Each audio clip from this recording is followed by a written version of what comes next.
100-020-00, and parcel number 060-019-200-010-00, and parcel number 060-019-300-004-00, and parcel number 060-100-400-005-00, parcel number 060-019-400-010-01,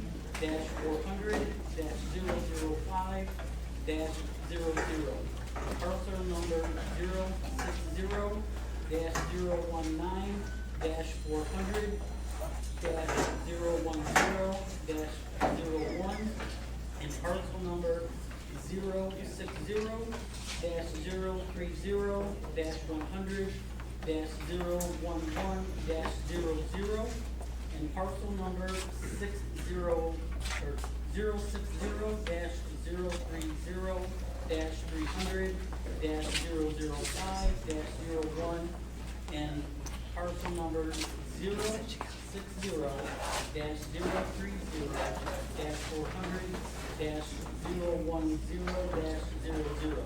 These parcels are zoned A for agricultural within the sections 18, 19, and 30 of the Harrisville Township. The request is for construction and operation of a 116.5 megawatt commercial solar energy system. In this packet that I present is the Harrisville Township zoning application, the affidavit of mailing, the affidavit of printing, the subject parcels list, identifying all the parcels within 300 feet of the said property, the site maps of the property, one letter received from the U.S. mail, 2 letters received by hand, 3 letters received from email, and 5 letters received at the meeting.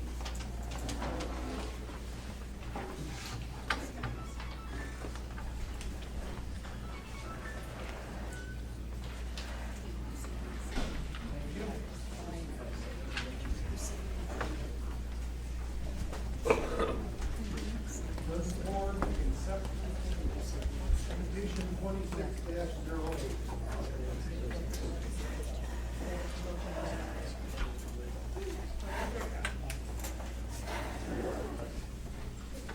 Motion to accept and seconded. All those in favor say aye. All those opposed. Motion carried. Petition is accepted. Notes on the petition. On 7/15/26 and 4:06 p.m., member Leonard was called to drop off his application package provided by consumers. He said that he was home and I was going to deliver it. At 4:08, Mr. Leonard called back and verbally indicated that he refused to accept his package. I refuse to accept the package from you, Randy, because you're in violation. You're doing this illegally. I read Not refuse the package. bylaw 6, section 6. A planning commission member shall declare a conflict of interest and abstain from participating in the hearing for deliberation on a request when a relative or other family member is involved in any request for which a planning commission member is asked to make a decision. 2, a planning commission member has a business or a financial interest in the property involved in the request or has a business or financial interest in the applicant's company or agency or association.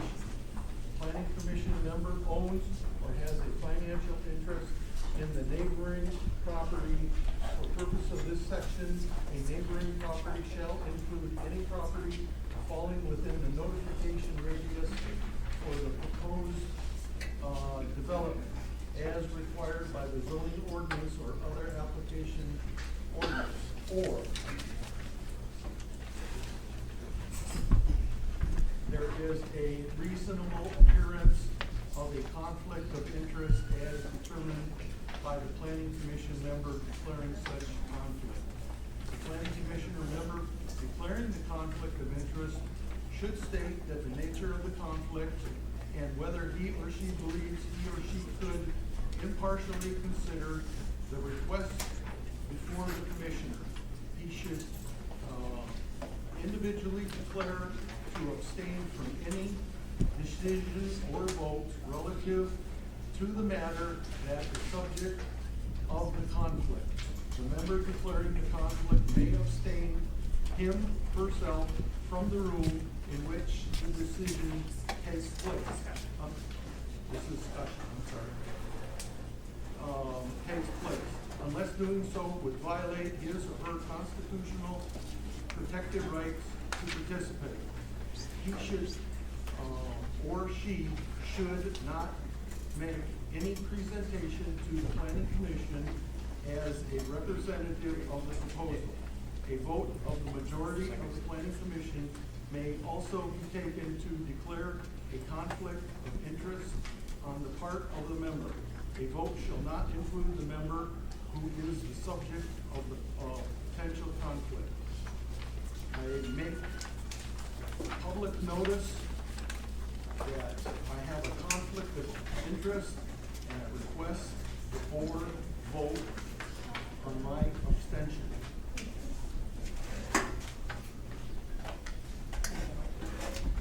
Please. Okay.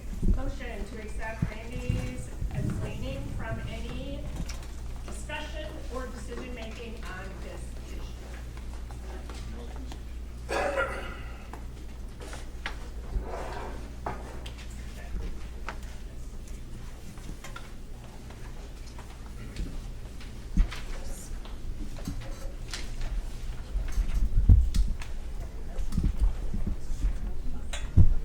All those in favor?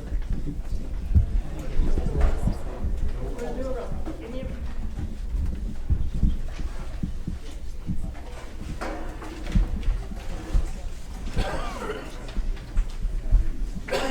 What was the decision? What was the vote on that? No vote yet, No vote? sorry, still capturing it. Okay. The vote would be to have them refuse due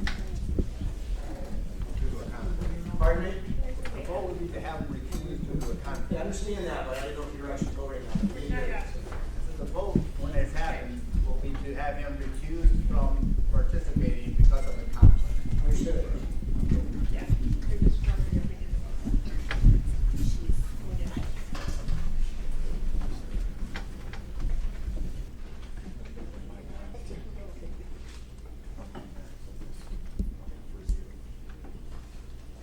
Me, yes. Tracy. Bob.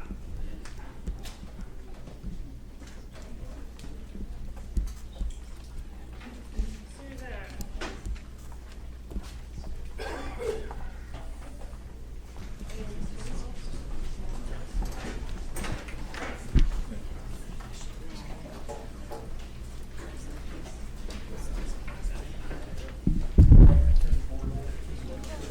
Okay, motion carries.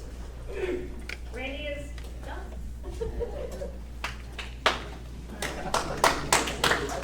Okay. All right.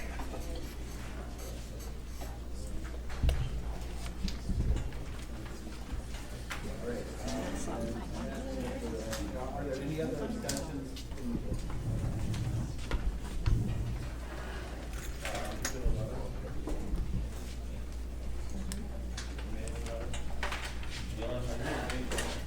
I just want to make sure that my name is not on the property, not on the property. I don't know who did the paperwork, but obviously someone did building order.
partner. I think the ensemble, the canoe race that just went through town here in Oscoda, we're a big sponsor of that. So we do things like that to help support our partner community. So we do that as we go through these projects and support our communities, like I said. So we'll go to slide 9, community outreach. So as I mentioned, this past Monday, we did have an open house for community members to come in, see the project, ask questions of our subject matter experts. We had engineering, environmental, construction folks that were in attendance to go ahead and answer those questions. I hope that everyone that wanted to had the opportunity to go to that open house and enjoy the pizza that was provided and the breadsticks. So you can get some of your answers to the questions that you had in regards to this project. I know personally, I sat down with a few tables. There was a lot of misunderstandings or misinformation about some of the items that are part of this project, and I'll go over some of those as part of this presentation. But I think it was very beneficial for those that did come and that could listen to the presentations there. We did have about 120 residents that showed up to the open house, and like I said, visited various stations throughout the room there. It was a nice facility. It was really nice.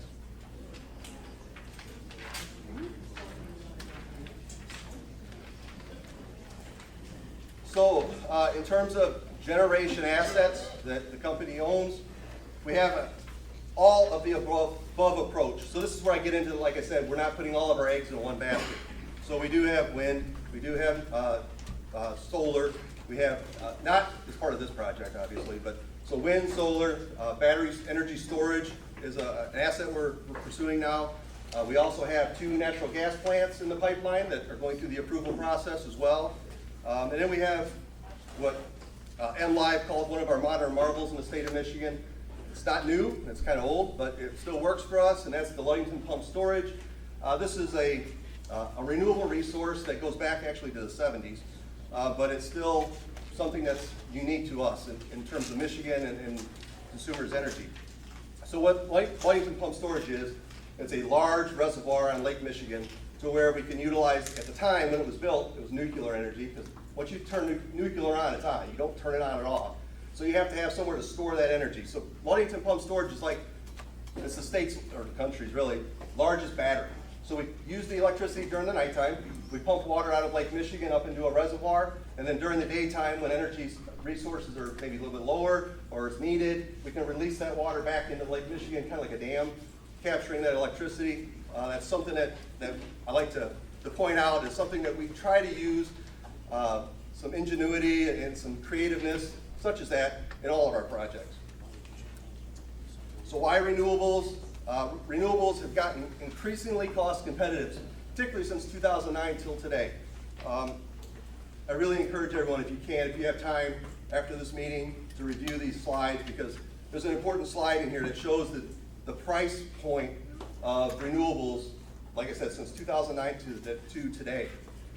Solar has dropped dramatically, making a project such as this feasible from an economic standpoint. That's really why this is so important to us as a company and us as customers. Solar has cost stability. There is no fuel cost. So we know what the fuel cost is for the next 30 years, or the life cycle of the solar facility. That's why it's easy to predict. It's stable. The prices are stable. Like I said, we have different assets, say like natural gas, but we can't predict what natural gas prices might be in 15 years.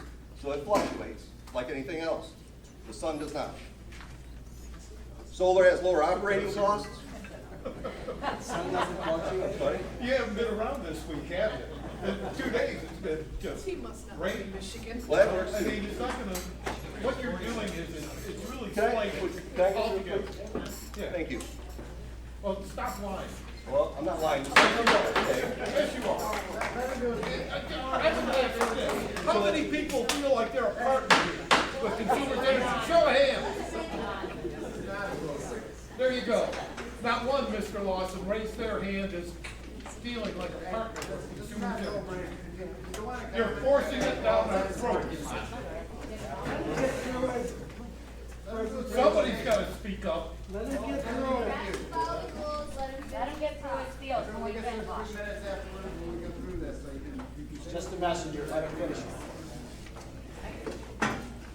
The reason the solar panels are so cheap is because they're coming from China and they pollute. You know,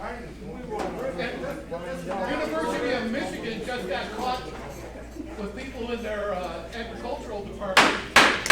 please, be civil about this, and then get some presentation, and you can have your 3 minutes to speak. This is this point in time. Thank you, sir.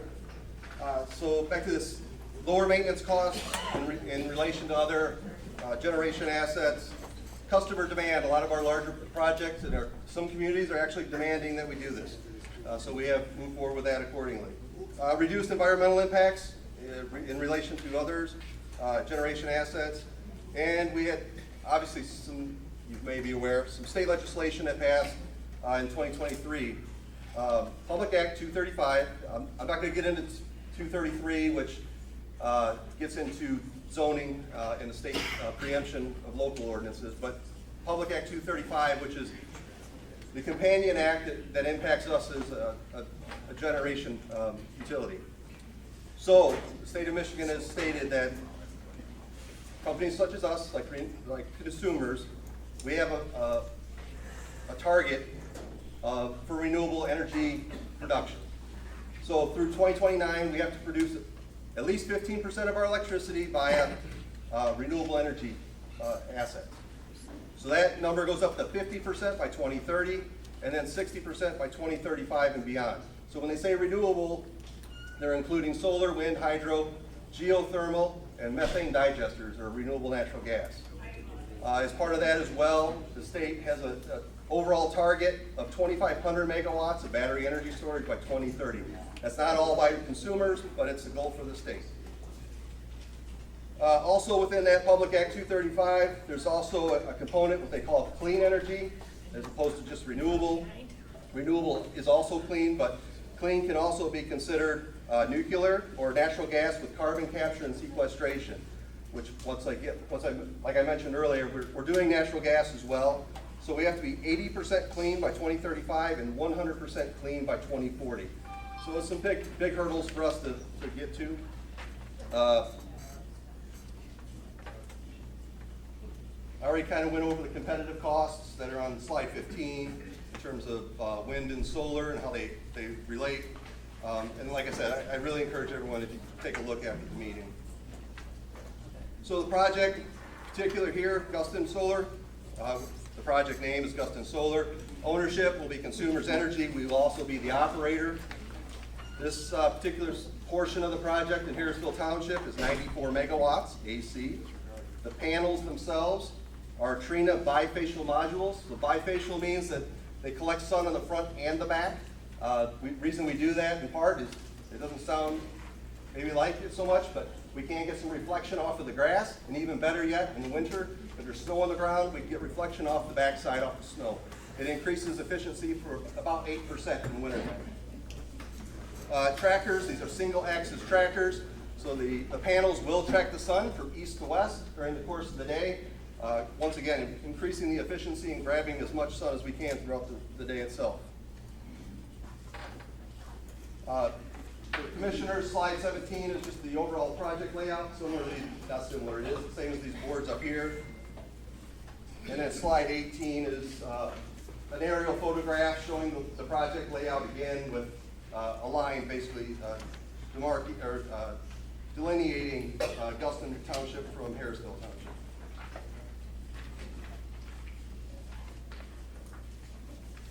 Slide 20, what is in the solar panels themselves? So this is an important question that comes up often.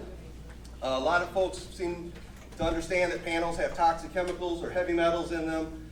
These panels were chosen for not just for a particular reason, but the affordability, the output, and the fact that they don't contain hazardous materials. So much so that if we were to choose to do so, the EPA has already studied these panels. At the end of the life cycle, we could actually landfill them like trash. We obviously don't do that. We recycle them, but they're safe enough, unlike other panels that have old panels particularly, in let's say the 80s or 90s, had toxic chemicals, they would have to go to a toxic landfill. These are not those panels. Those panels of yesteryear are not anything that we're messing with today. These panels do not contain any PFAS, cadmium, or any other toxic chemicals that were once in panels, like I said, of yesteryear. What are the panels mounted to? What type of material, the poles that are used to install? What's the metal? There's the pilings, Yes. iron pilings, Iron, okay? iron pilings, and then the racking system is aluminum. Are they Galvanized galvanized? steel, I'm sorry. Are they So galvanized? The racking is, not the Not piling. the pylons are not galvanized steel? In the packet, what information should be online. Yeah, it's all, yeah. So all that information as far as composition, piling. I'll follow up on that next Go week. online. Nothing sleeves. It's waiting. Okay, thank you. So the solar components, the modules, the racking, the inverters, can all be reused or recycled. Modules can be reused or refurbished for a second life if it suits the next generation. And as much as 93% of these panels are recycled. What about batteries? We are not proposing any batteries as part of this project.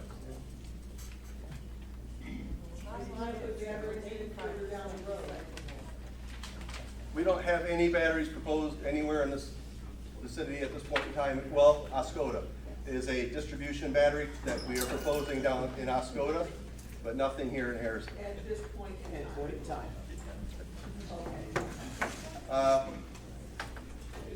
So, once again, sorry, I keep pointing you folks back to the presentation when you get a chance. There is a large QR code here. This is a white paper that was issued by the Electric Power Research Institute, basically verifying everything that I'm telling you here tonight in terms of the panel composition, recyclability, that sort of thing. This has nothing to do with us. I just wanted to point it out if you care to do any research or read it. We have provided a link to that resource. It was published May 20th of 2026, so it's fairly new. I encourage everyone to go out and take a peek if you care to do so. The special land use requirements, we kind of have a quick visual management with the green, yellow, red, if you will. So for the required special land use conditions, a question came up Monday at the open house about zoning and rezoning. That was one of the confusing parts for a number of people. We are not requesting or asking for a rezoning of any property in the township. The township ordinance currently allows for this sort of use in the agricultural zoning district. So we are following that ordinance to the letter. So we are not requesting any variances or rezonings.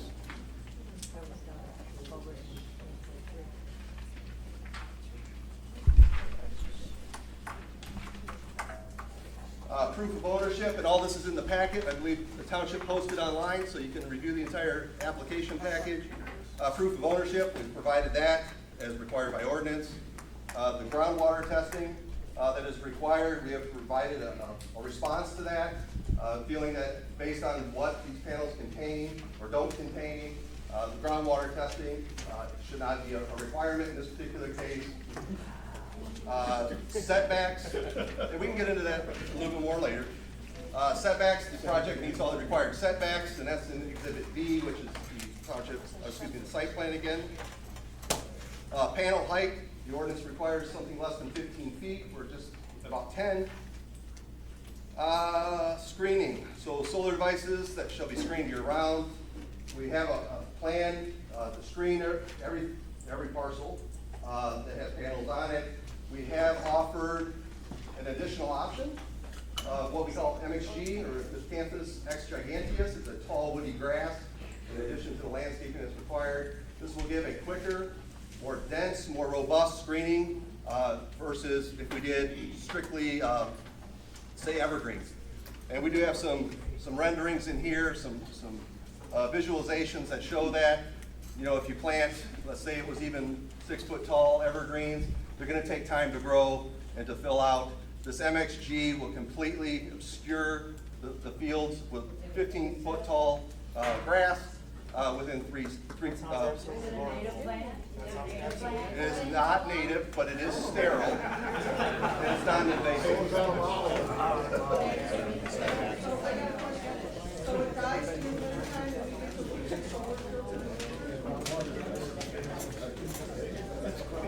We have information on it up here, here, take a peek. Site plan, we did provide the site plan for section 15 of the Township zoning ordinance. Sound levels, the maximum sound pressure cannot exceed 45 decibels. We have provided a sound study illustrating that we meet those guidelines as well. Grid interconnection, we show on the site plan again where the solar facility will tie into the grid, which is actually in Dustin Township, but we do provide that as well in our package. Power purchase agreement, we're the owner operator, so there's no power purchase agreement. I would understand that as a third party producing, but not so much for us, because we are the utility. Quick question. Verification of operation. You guys are the owners, why do you have assignment clauses in your leases if you're the owner operator of this facility? I'm sorry, Why do you have assignment clauses in your leases if you intend to be the owner operator of the facility? because that's standard language with any real estate document, that if something were to It isn't happen. 100% of it. It should be in 100%. It's not.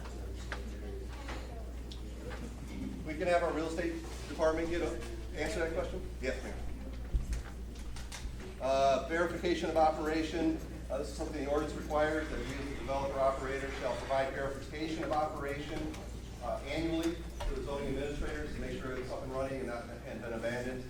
We have to provide reports to the MPSC as well, so it's not an issue whatsoever. Glare, we provided the township with a glare study as well, showing that we meet compliance with that. And decommissioning, like I said, one of the bigger issues that comes up often.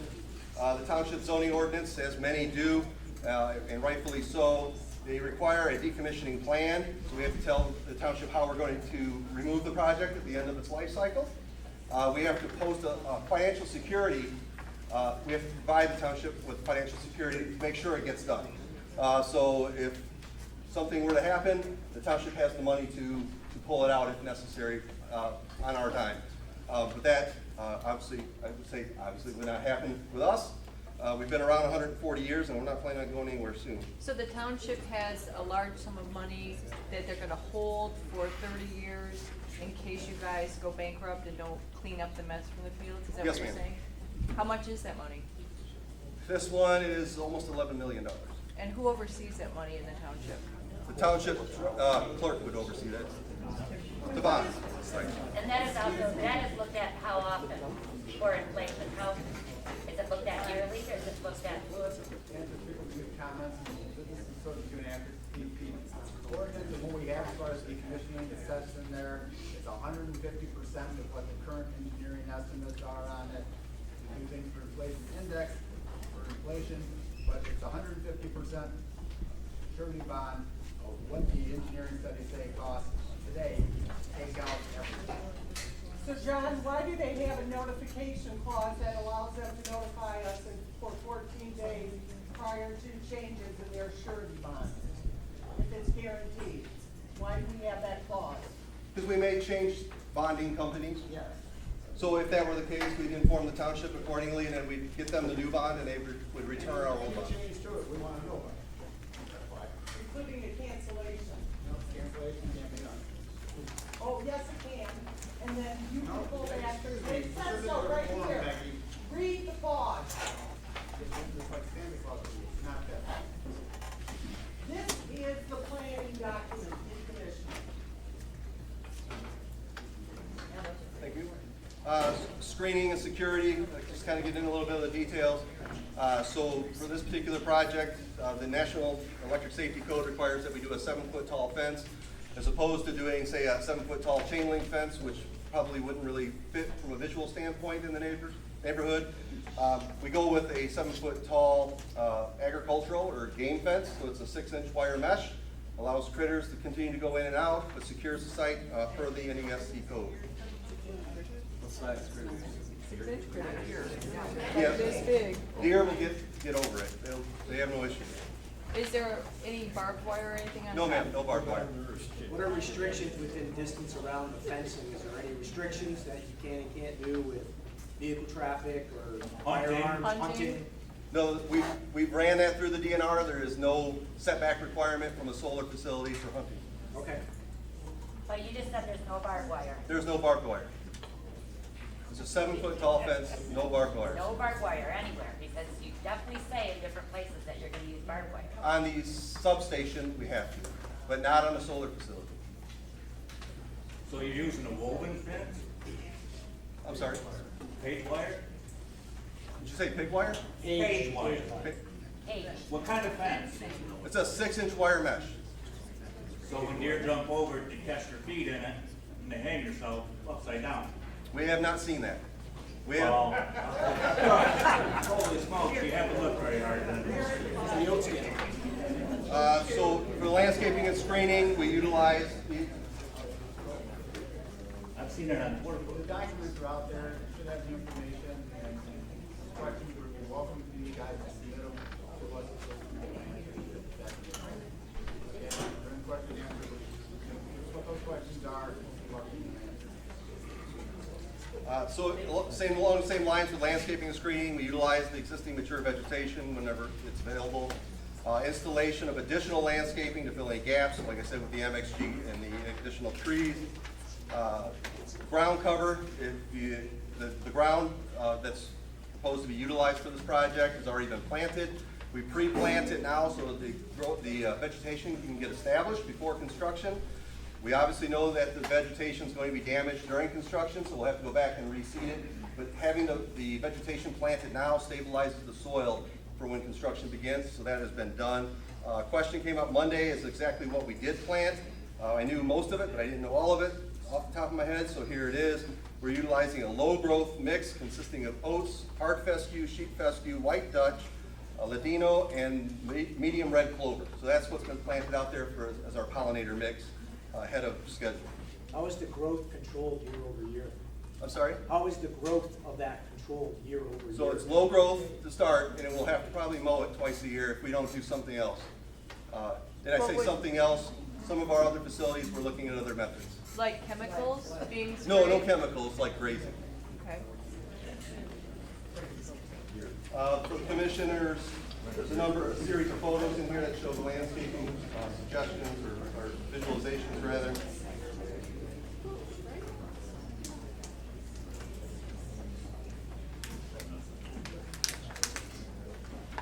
Getting into the sound study, as I mentioned, the maximum allowable sound pressure level, 45 dBA, LEQ 1 hour. A sound study has been provided to the township for review. In Exhibit F, it's on the township website, that illustrates that we meet all the ordinance requirements in terms of that. The glare study, again, we have provided a copy of the glare study as well.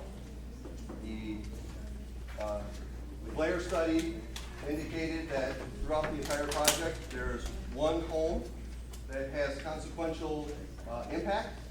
And when the study is done, it's done with no landscaping or anything else that's in the way.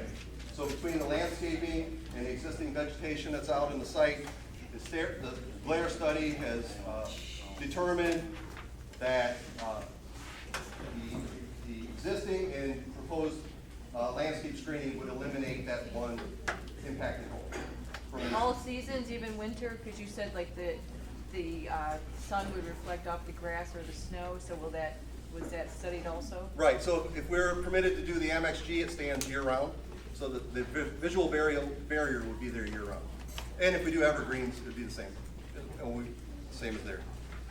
But the home was impacted, so what time of year was the study done? So the study tracks every day, every minute of every day for a full year. And it says throughout the entire calendar year, every minute, every day, that one home could potentially be impacted for 40 minutes over the course of the year. And that, like I said, the study takes into consideration no vegetation being anywhere on the site between the home and the facility. So when you add the screening that we're proposing, the study says that issue will be mitigated completely. The glare is done at 5.5 feet, correct? I'm sorry, ma'am? The glare study is performed at 5.5 feet, correct? 5.5 feet for this sound, or the glare study? Correct, so from the centroid of the panel, which is 5.5 feet, that's where the study marker is. How does that affect people driving on the road though? We tested the roads as well, and none of them were impacted. How does it affect people that live on the top of the hill? This, as part of the study, that was part of it as well. So, but you're only testing so far up. Yes, so every home was, and it's all in the package as well. You can see every home that was tested as part of this study. Code compliance, so our facilities all meet the National Electric Safety Code, National Electric Code, OSHA requirements, National Society of Testing and Materials, the Institute, so on and so forth. So those are all listed in here as well. All the standard safety criteria and codes, we meet all those as well. So do the facilities. Safety is obviously paramount to us as a company. So the site itself is designed to prevent unauthorized access. All waste materials shall be properly and safely removed from this facility during construction. All facilities and wiring shall be applicable or comply with all applicable codes. An emergency action plan and operational maintenance plans have been provided to the township. That's important for the fire departments. We did talk to them on Monday as well. The Mankato Township Fire Chief was there. We didn't get an opportunity to talk to him. So we have provided, like I said, that emergency action plan. Those are exhibits D and E in the packet that's available online. Consumers Energy does provide pre-construction and pre-operational training for all first responders. That includes your mutual aid folks. So before construction begins, we'll call everyone together, show everybody the layout, where everybody is, where the construction trailers are, so on and so forth. And then before the facility goes operational, we do it again. So everyone can see where all the shutoffs are and where all the facilities are and so forth. And then we'll provide that training once again annually or on an as-need basis. So if there's new fire crew members or police officers that come on board that need to know what's going on, we'll go ahead and provide that training again, like I said, on an annual basis, and that cost falls on us as a company. I have a quick question on that. If solar fields catch on fire, the smoke that it would emit, because we just had the wildfire stuff from Canada recently, and it was horrible air quality. If a large solar field is on fire, how is that controlled? Is it terrible chemical smoke that's gonna kill us all? Has there been studies on that? Yes. So there's been studies, and what actually, it's not going to kill anybody. It's no worse than a house fire. What actually is burning is the insulation on the wire. Most of the wires in this particular case are underground, so that mitigates it. But the wires that connect the panels together, which are pretty much plug and play cables such as that, they do have an insulation on them. The panels themselves are glass, plastic, and aluminum, so there's not much there to burn. It's really the insulation on the wires themselves.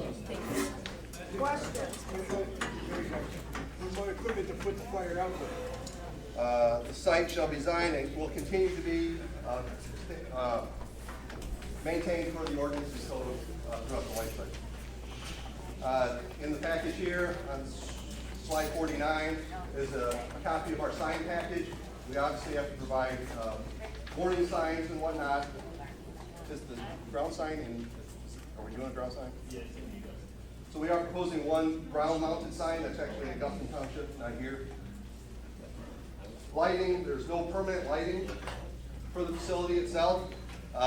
There may be temporary lighting during construction, but those will all be directed away from any roads or homes, but there is no permanent lighting proposed as part of this application. What type of noise generation would you expect from is there any type of? Oh, with the equipment? Yeah, that's a equipment, good is there any question. generation noise from the decibel? We provided a sound study, so the inverters, those are the noisemakers, if you will, are all centrally located in the middle of the fields to keep them away from the property lines. That's what the sound study is reviewing. And so the 45 decibels, which is not much more than somebody talking, the 45 decibel sound layer gets nowhere close to the property. Per generator, basically? Per generator, yeah, if you go back, So how many generators do you have? not generators, inverters. Inverters, excuse me. How many would be in the collection center in the center of the field? Do you have any idea how many there How many inverters? Locations in the packet here, it shows you the 45 decibels. 84. Look at the packet. It doesn't have information. So really, you Seven. You say 4 or 5 decibels. There's four, sir. There's 7 inverters. 7 total inverters. Correct. At 45 decibels apiece. Correct. What about sound of construction, and how long does the construction take? Construction, well, it take about 18 months. And what about the sound from the machinery, the equipment, things like that? How loud is that? There will be noise during construction, as with any construction project.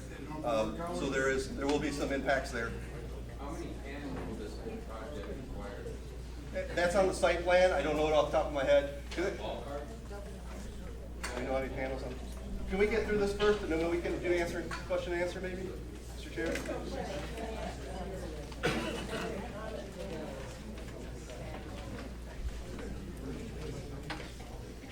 Slide 53, soil erosion and sedimentation control.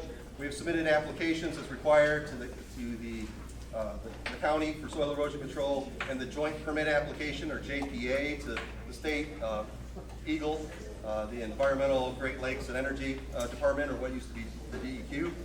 So that is currently in review, and those copies of those permits will be provided to the township prior to the start of construction that impacts those. As I mentioned before, emergency access and response.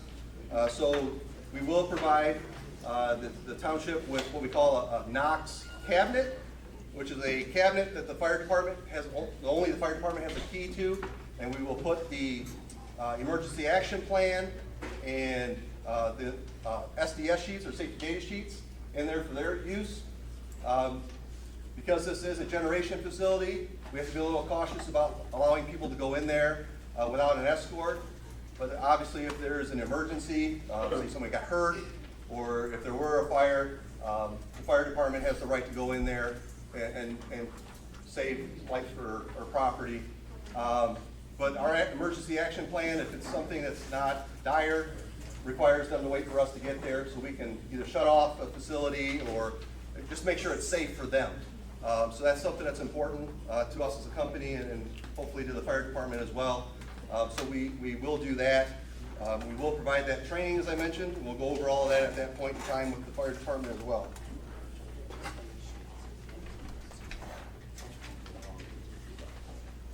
Kind of already touched base on the decommissioning plan, so I won't belabor that part. We have provided that cost estimate and plan to the township for review. I do have a real quick on decommissioning. You're taking everything out that you put in, Correct. Everything comes out. so you're not just going down 3 foot and cutting off. No, I mean, you think about how many piles that are in this project, it wouldn't be economically feasible. So we don't put concrete in the ground when we drive these piles. They go directly into the soil. So at the end of the project, we come in with a piece of equipment, we pull them right out.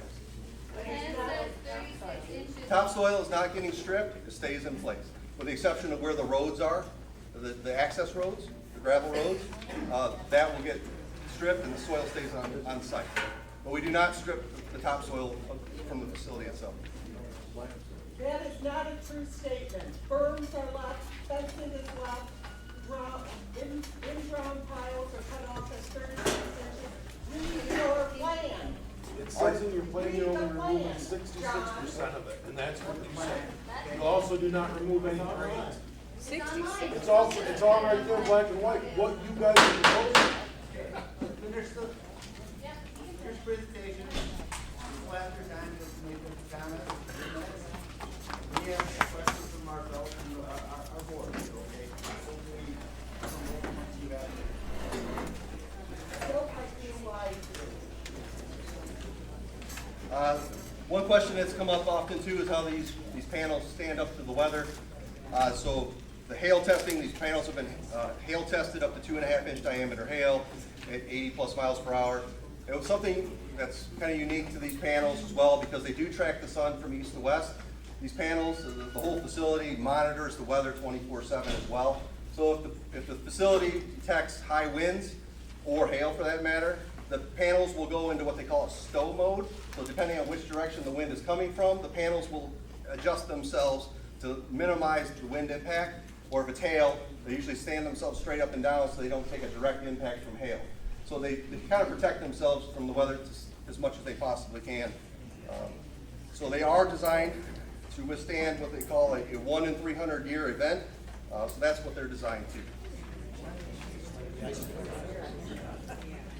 Community benefits for the township.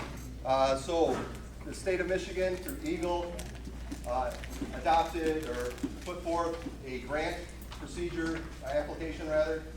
A couple of years ago, they had $30 million in the kitty for communities that hosted solar facilities or wind facilities or battery facilities.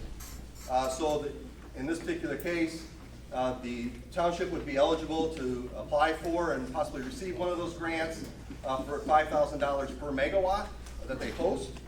That fund, that original $30 million has been refunded with a new fund from the EPA in the amount of $129 million. So the state has changed the rules a little bit, actually making it easier for communities now, where before you would make application and you would get half the money at the start of construction and then the other half when the project went operational. The state has made it a little bit easier on the community and themselves. So if the project were to be awarded, the state, and you applied and the state awarded your grant, you get all the money up front now, as opposed to having to do the 2 payments. The award agreement ends once the money is paid, so you don't have to continue to report back like you used to. So that's a benefit. So in this particular case, this project on the Harrisville Township side is 94 megawatts at $5,000 per megawatt. So the township would be eligible for a $470,000 one-time grant from the state.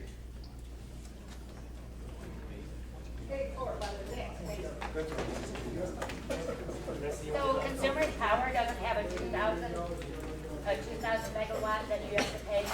No, the $2,000 per megawatt is if we had to go through state siting. If we bypassed the township and went to the state to get our approval, that's when we'd have to pay the $2,000 per megawatt. But if we do that, then the township's no longer eligible for the $5,000 per megawatt. So that's what we try to work with the community so they get the most benefit. That's not our rule, that's a state rule. And you have, You might have gotten cut off. Were there other community benefits? I'm getting to it. Thank you. Because more than $74,000 is not much. In addition to other tax revenue, yes sir, I'm getting there. So, there's also an optional tax stream, a revenue stream for the township as well. So anyone who owns a business probably is aware that you pay personal property taxes. So the state has offered an option. The township can enter into an agreement or a payment in lieu of taxes. So in that particular case, the state has set the payout for the payment in lieu of taxes at $7,000 per megawatt for 20 years. In this particular case, it would be $658,000 a year for the 20 years, totaling $13.16 million over that 20-year span. oh wait, that's coming from the state too? No, that comes from us as the taxpayer. That comes from the Power. Correct. Not from the state and not from us. Correct. We have to pay property taxes just like everybody else, or And personal you're doing property taxes. 7,000 per megawatt. If we enter into that. Otherwise, they can stick with the personal property tax schedule. So that depreciates over time. So this gives the township a steady $7,000 per megawatt, or the taxing authorities, $7,000 a megawatt for 20 years. It's a flat line. So there's no depreciation built into that. No, that's not up to this commission. That would be up to the township board. Question on that. Is that money that you're talking about for the taxes, is that just for the landowners that are working with you as your business partner, or is that for every household? That's a township tax. We pay that to the township or county, the taxing authority. So that would be from us, and then we have to pay dirt tax as well. That's just the personal property tax. So our electric bills are subsidizing this, correct? So when we raise our electric bills, it kind of goes to help pay for this? All of our investors and us as customers. There's always one rate increase, not going for two. Some additional community benefits. The project We'll have approximately 300 contractors on site at various phases, spending or providing the local economy with various goods and services, and spending money on hotel stays, restaurants, fuels, store purchases, local equipment and material purchases, and we use, as often as possible, local contractors as well. Once again, if you go to this presentation that'll be on the Township website, there is a QR code and an email address. If you care to sign up to get updates on a regular basis as to what's going on with the project, feel free to sign up and we'll get you that information.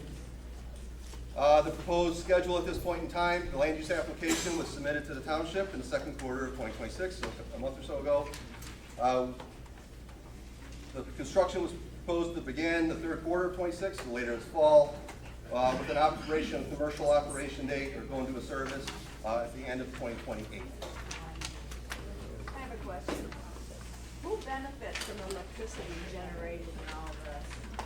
So when the electricity is generated in this facility, it goes on to the transmission grid. So if, say, Harrisville or Guston Township had a substation on that line down on either end, if there's need or a draw in the community, the electricity will come off the line to the first need, or the first draw, if you will. So let's say that we produced enough electricity for whatever, 20,000 houses, and only 5 of it in Harrisville needed power at that given moment. Some of that power will continue down the line, but it will service the closest substation first, which will be in this immediate area.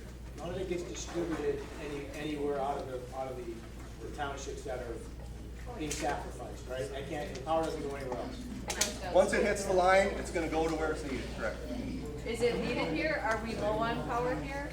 No, we're not low on power, but if there's a draw here, it will come off here. And then from here it goes downstate, for example, or where would it go? Wherever that line runs. So it runs north-south. So once that electron hits that line, like I said, it's going to go to the closest draw, and if that's in Oscoda, that's where it will go. Detroit. Well, no, we don't service Detroit, but How far is Detroit? Jackson, Ann Arbor. Flint. Yes. Local contractors as often as possible. Can you define local? Is that here in our townships, or is that Saginaw, Bay City? How would you define local? I would say if it's right here, if someone could provide a service that we could utilize here, obviously that would be it. If it's, say it was a gravel company and the pit was down in Saginaw, then yeah, there wasn't one here. But say if it was a fence contractor that was local and he can give us a competitive bid, then that's a possibility. So it's not local, it's competitive. Well, yeah. Because local gets priority, or does competitive? Just here. Well, yeah, we can't overpay, because we all have to pay it.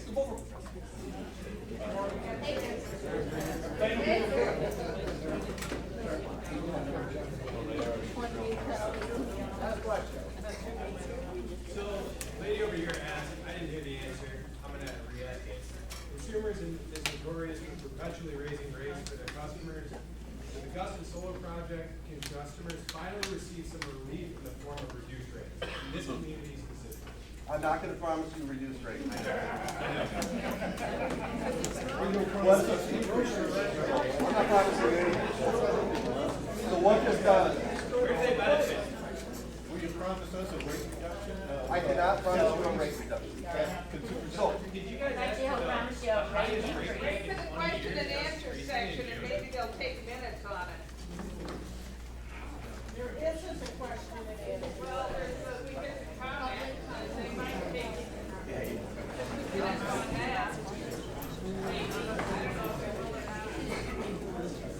appreciate it. Thank you very much.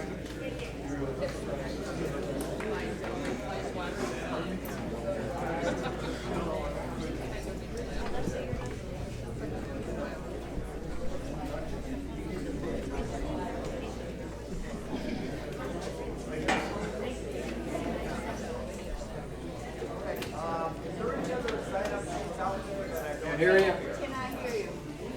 Is there any other site sign-up sheets out there that I haven't received back here. See one around a table anywhere, a sign-up sheet? At the back.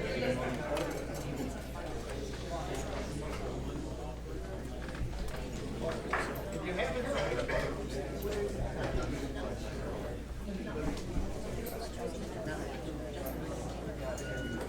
well, I guess we're just gonna get letters.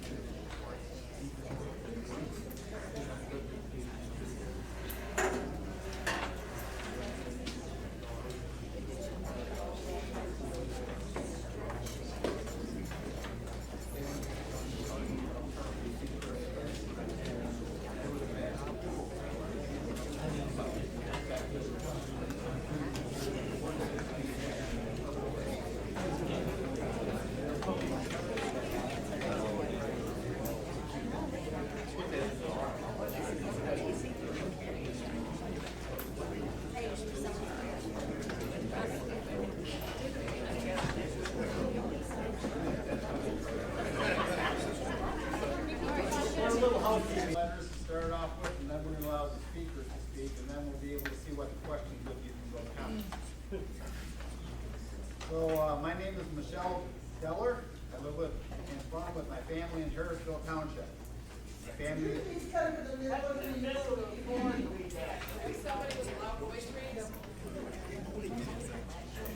I could read it. Yeah, I was. You could read it. I need to be able to hear him, to be able to capture this. All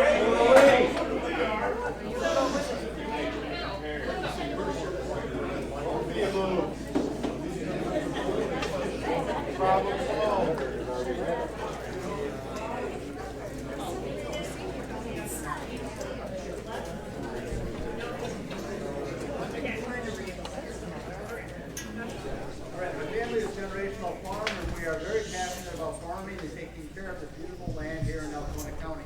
Farming is our way of life. It is an honor and privilege to have the opportunity to rent and lease farm ground from other landowners and plant our crops on their land. It's very important to us to continue to do so. We love and appreciate everyone that rents from us now, in the past, and any potential opportunities in the future. Without these leases, we would not be where we are today. With that being said, some of the most fine-tilled farmlands around us are being considered for this solar project. We have been honored to have the opportunity to be able to lease the land instead of the 25 to 30-year solar leases. There's no way we can compete with the amount of money consumers pay these landowners to buy or lease their fields to this solar project. The loss of this farmable ground near us has significantly dropped our projected acreage and income by about 50% since last crop season. To pick up more farmable acres makes us go further and further away from the home farm that adds a lot to the overall cost in the long run. With the potential elimination of nearly 4,000 acres of agricultural land in Alcona County for this entire Dustin Solar project, it will have a huge negative impact on my family. Please, as a member of this township, I urge the township members to listen to all of us here tonight and deny the special use permit based on that it does not meet the zoning ordinance for this county. Or, if it's in the best interest of the board to move further and request a 12-month moratorium. Thank you for your time.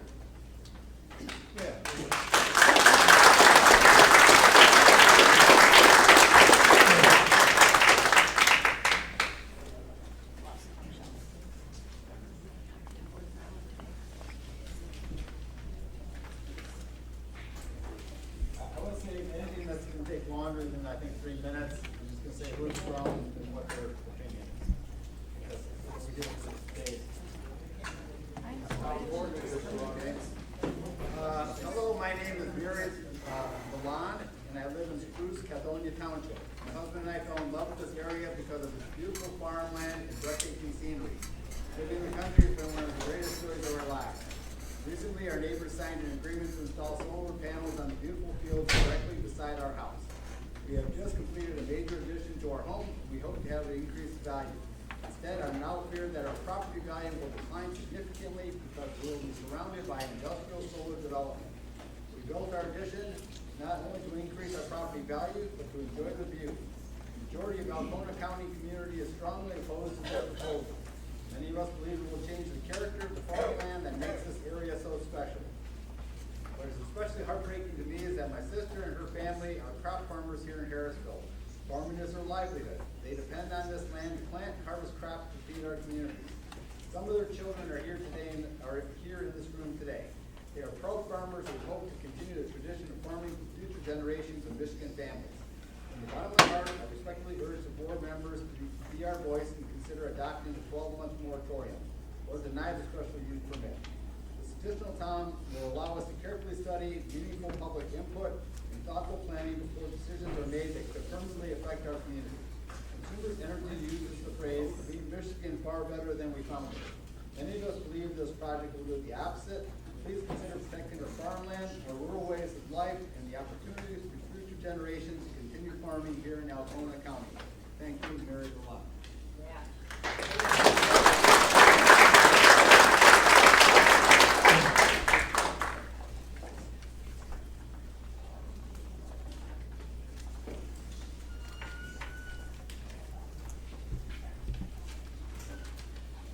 My name is Caitlin Deller. I crop farm with my husband and family in Harrisville Township. I am not here as a member of this community, but as a mother of two young boys who dream of farming just like their father and grandfather before them. Farming is more than a job for us. It's a way of life that can be passed down through generations. So with solar panels being put on farm ground, it's becoming harder and harder for my boys and younger generations to keep their dream alive. Right now, my husband is struggling to find more farm ground because many farmers are choosing to lease their land to solar projects instead of to other farmers.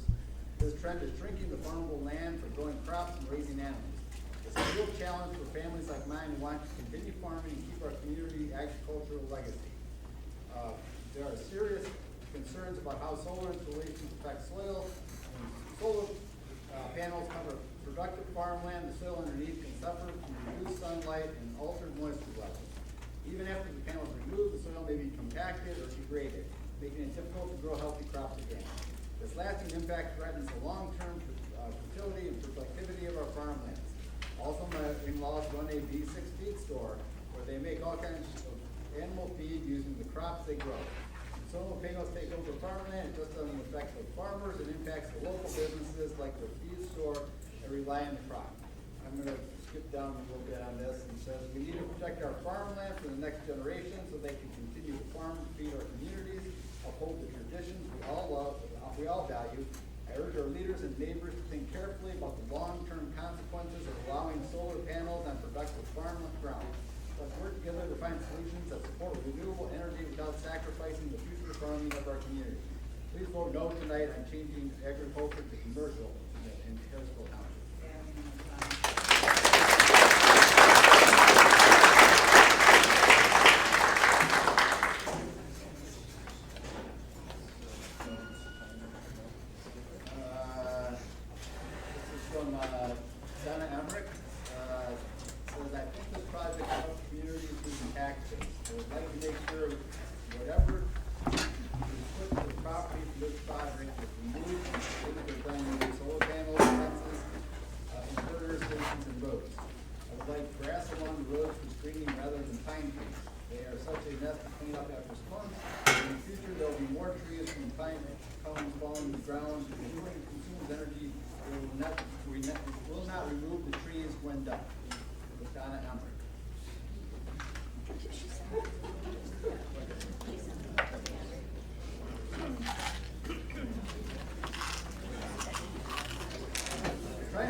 Landowner in Harrisville Township and the fourth generation on the family farm. For the past 150 years, my family has used the land, Mother Nature, and sun to produce our crops.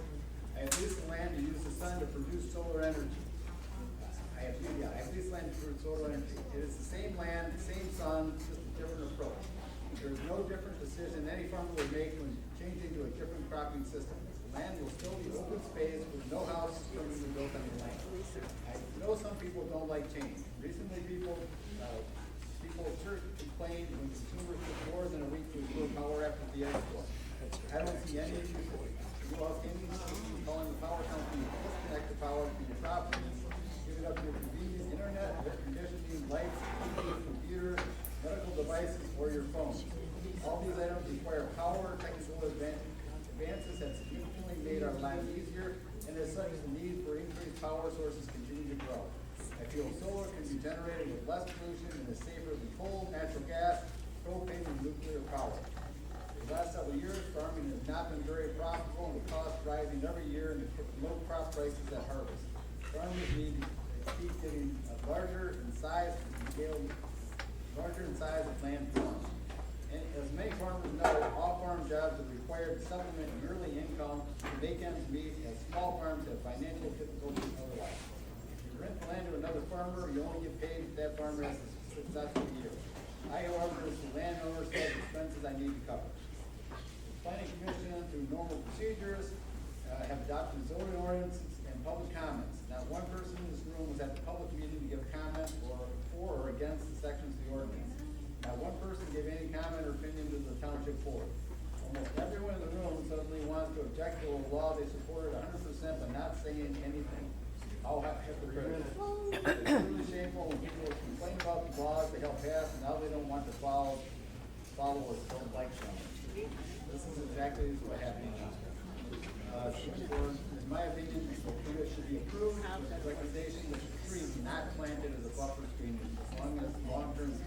3 minutes. 3 minutes. Here we go. Boom.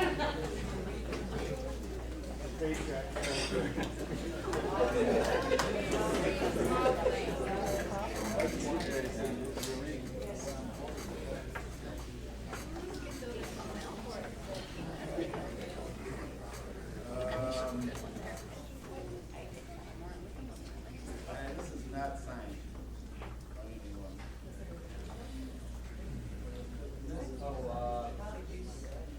McGuire? Evan McGuire.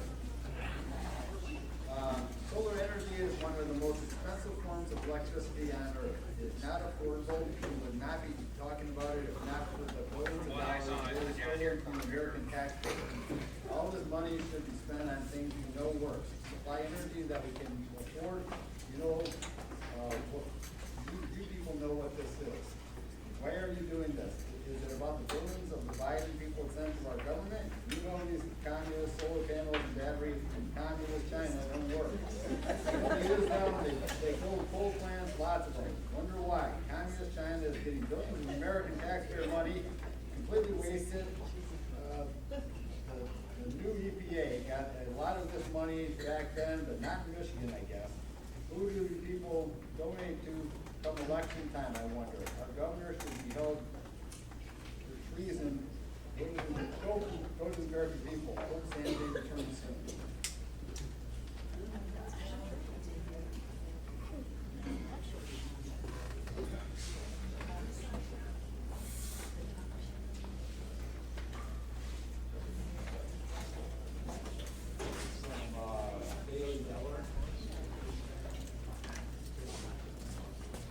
Bailey Deller. Dear Harrisville and surrounding township members, hello, my name is Bailey Deller. I'm 17 years old. I'm the daughter of Lauren and Michelle Deller of Harrisville. I'm not able to attend the meeting today due to previous responsibilities. I'm writing this letter because I believe you guys should be hearing about this topic from someone my age to truly show how your decision to protect people my age along with my family. There is a time and place for renewable energy, and it is absolutely not on farmland. I'd like to express a couple of concerns. When you install these panels, it is required that you grade and clear the land, given that some of the land is tiled prime farmland is the question. When you rearrange soil components like this, are you welcoming more invasive species because the land is now more favorable to them? Decommissioning the panels comes some worries also. Consisting of these panels being left in landfills and the possibility of them breaking open and chemical components seeping into the soil, potentially contaminating local groundwater.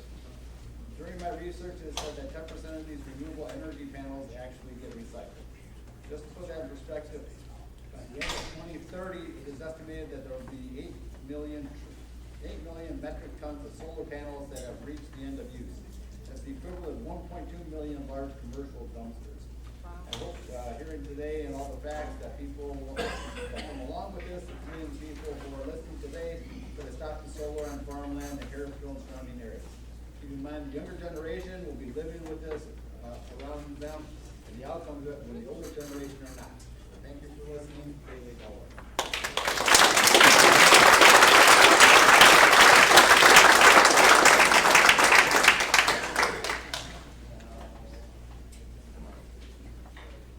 And one from a Luann Noel Palmer. Good evening, and thank you for the opportunity to speak.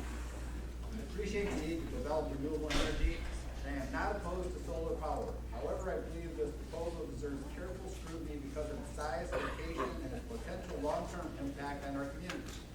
This project would affect approximately 4,000 acres in Guston and Harrisville Township, and 1,300 acres enclosed by a 7-foot fence. This is not a small solar installation. It is a major industrial development in an area known for its forest, farmland, wildlife, and peaceful rural character. People choose to live in northern Michigan because of what makes it unique. We value our woods, our farms, our lakes, our wildlife, and the quiet beauty of this area.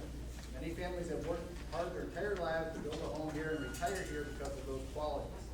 Before approving a project of this scale, I ask the Planning Commission to carefully consider several questions. Will forest or wildlife habitat be lost? Will productive farmland be taken out for use for decades? What impact will this have on neighboring property owners, local roads, drainage, and the character of our community? Many residents are understandably interested in the financial opportunities this project offers. Decisions involving thousands of acres should not be based solely on short-term financial gain. We should also consider what future generations will inherit. Once large areas of rural land are converted to industrial use, that change may last for decades. We have a responsibility to ensure that the long-term costs do not outweigh the short-term benefits.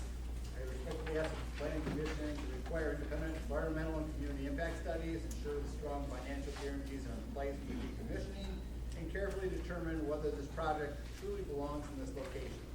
Northern Michigan is special because previous generations protected its beauty, character, and rural character. I hope you will do the same.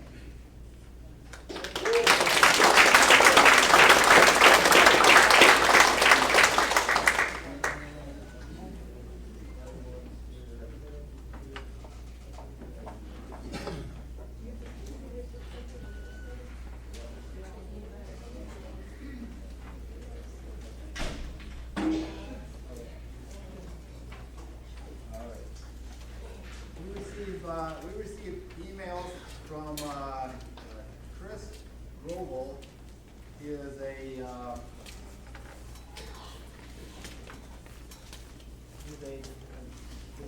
Global Environmental and Planning Associate. He's an environmental for water that was given to all the board and read. It's 30-some pages long. I just want to acknowledge that the board has received it, that we're reading it. I'm not reading 30-some pages of technical out here. So read his conclusion. The conclusion is that it's by section. They go by segment. And the conclusion is that there's more work to be done on the sound, the solar glare, and decommissioning. Can you read his conclusion off the paper? It's not a single conclusion. It goes sections to section to section. Yeah. He's advocating for a lengthier time. Can you read at least one conclusion? Did they recommend to deny the permit? That's the question. Yes, he did. Did they Recommended the moratorium. That's what every hired gun does. Hey, John, So they did recommend to deny it. John, page 3 is the summary. There's a summary on page 3. The summary, they think that they have, there's deficiencies in some areas, this is the summary. Again, we have to, the board address those, we have read them. Second was, from Paul Rukowski. I think he read the other report because it's almost verbatim, section by section, going through it. Again, that one's 43 pages. And it's just all, back and forth discussions and stuff saying that, these areas need to be looked at closer. And every section that was discussed is something that they've gone wrong with. So Makes sense. So there's something wrong with the application? So what you're saying is the application. Is it the responsibility of this commission planning group to read those letters from page to page? I can read 3 minutes. No, I'm saying you individually, Oh, yeah, I are you agree. responsible to read, each of you members, to read that, to understand what that individual submitted? Absolutely. Okay. Yes. And have you read those already or no? I have read the global one, the other one I just received tonight. Have the other members read them? We all received them. Have you read them? Did you read that? We read those, yeah. But you're telling us Or you're if gonna it's read in it all. exactly what we read them. I read them, and I read all of this, and I read all of this. Well, good for And you. I. Sorry to inconvenience you. Sorry to inconvenience you. Wow. It's the same thing. I read them all. We'll read out all these additions. Does it state there?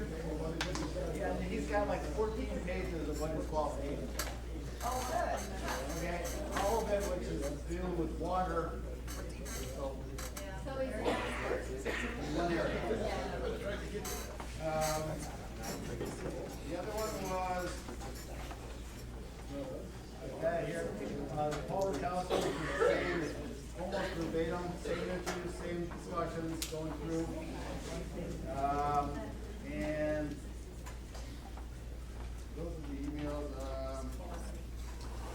yeah, the attorney that was, sent a letter, asking us to, send us whole thing, said that they want us to be able to, read the letter and to, what was the other thing that was in there? Oh, they wanted us to do a moratorium.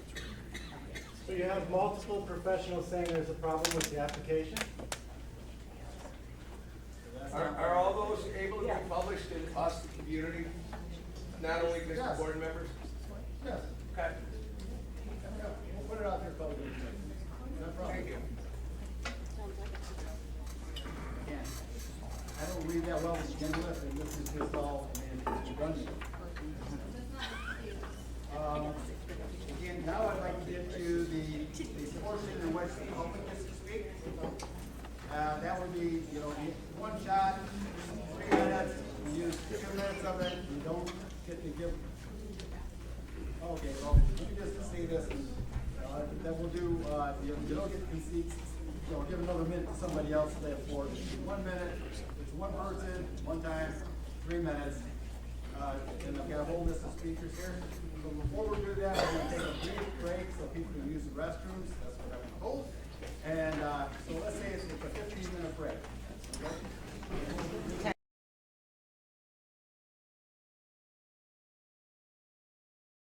Gentlemen, we had,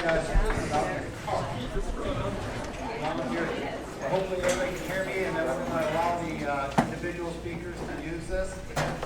I'm just moving over here so that I can get together. So what we're gonna do is you get, again, one person, 3 minutes, and that's it. What happens to be is that, and I'll probably have to sit down to stand up, but, so when it gets to be 10 seconds left, I'll stand up so you know there's 10 seconds left, for you to finish up what you're saying.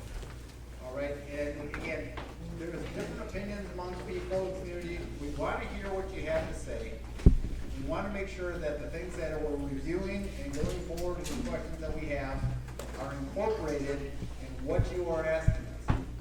All right, we spend a lot of time on this. This is not a fly-by-night thing on our part either, so we do spend a lot of time on this. So what I'm going to do is I'm going to call up the names of the people in order on this sign-up sheet who have asked to speak. The first person would be John Hart.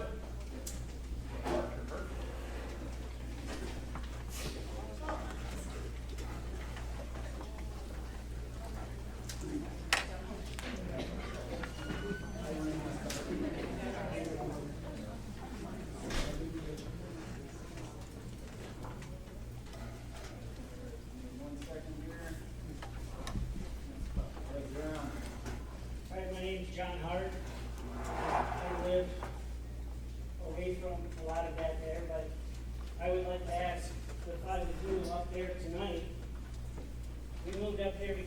rural community. Does this look rural to you? Does it? No. This looks like Detroit. This looks like Flint.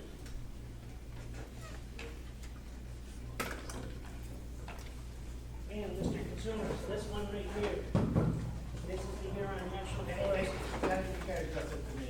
I'm sorry, one of the things I forgot to say is, you gotta address all the comments to me.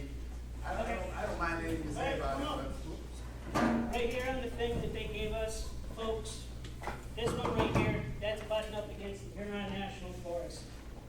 We have endangered wildlife species up here. His experts there at that meeting that they had at the senior center was a bunch of horse shit. Excuse my language, but that's exactly what it was. Alright, their expert couldn't even answer my questions. He pointed to a book that was about besides that so that they could find the answer there. So you guys are making a decision, need more about that. If I could fire every one of you, I would. Speak into the mic so we can hear you. please. Alright. Your time's up. I'm done.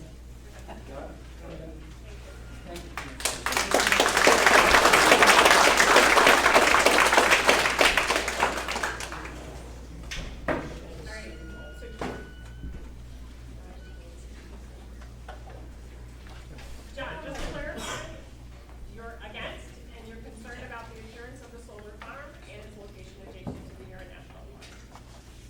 Correct? Yeah. Okay. I just wanna make sure. About the appearance? No. I like the look, I'm not worried about the impact of. Yes, don't change his words. Can you reread that now? Yeah, please reread that, because you're gonna comment, I wanna make sure. That's why I'm asking it. Okay, I thought, all right, so you were saying this looks more like an urban location than farmland. So you're concerned about the appearance of a solar farm in an area, and you were also concerned about its location adjacent to the Huron National Forest. No? Land usage. He's concerned for utility land usage of farmland. And the animals. And they. That would be right.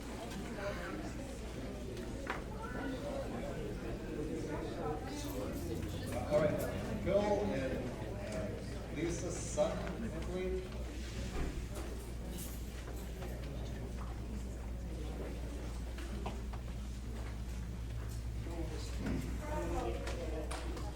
Good job. All right, I had Phil Sutton. Phil Sutton here. Who's Phil? So I'm not gonna try to capture your words. In the minutes, we're not required. I am gonna capture whether you're for or against, so that we have that. Because this will never get through. Yeah, that's very hard. That's fair. Thank you for clarifying that. All right. All right, so I'm gonna bypass Sutton and go to the next one being Ryan Young. Y-O-U-N-K.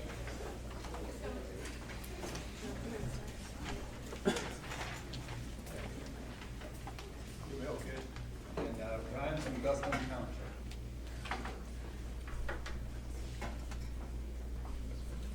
Good evening, folks. I think I need this. Please direct your comments to me. Many of you know me as a plumber during the day, and I'm a farmer at night, first generation. I started on my own pretty much out of high school. And anybody who knows me knows that I've inherited two things, a red beard and the attitude that goes with it. That being said, when the solar come into Augusta Township, I lost 121 acres.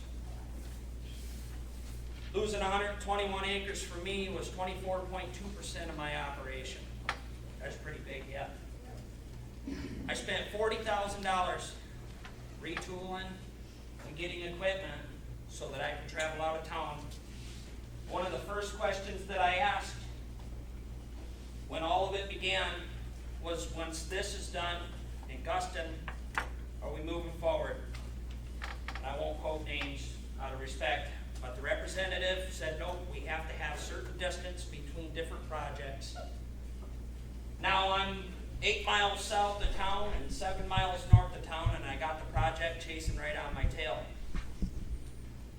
The problem behind that presents, I worked my whole life as a kid coming up, growing up, to produce back into this community, to come back into this community, to put my money back into this community. And now I'm losing ground because now I gotta go finance equipment again to go and continue to grow.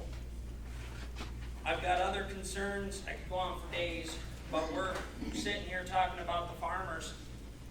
The farmers are the ones that are selling the land, and we can't be mad at them. We can't be mad at the farmers for giving up, you know, what they're looking for a paycheck, just like everybody else. We're forgetting about the hunters, geese, deer, the wildlife, turkeys. Where are they gonna go? You're gonna put a turkey through a 6x6 hole in the fence? I don't think so. You got deer that are gonna be jumping up and over these fences. I could go on for hours about my opposition for it. My biggest thing is the consideration. Look at the men and women and families that have grown and pushed forth in this community and brought money back. I was the generation that my entire childhood I was told the best thing you could do is grow up and get out of here. Those of us who oppose that, you know, I traveled over the road, I was a concrete pump operator, truck driver, yada, yada, yada. Moving forward, just consider all of us, everybody, not just the farmer.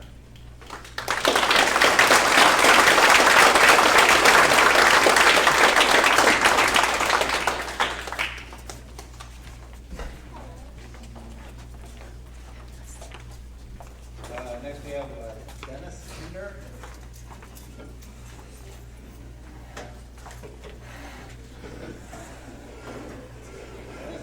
K-I-N-D-E-R. All right, we'll move on to Dennis then. Pam Idema? Sorry.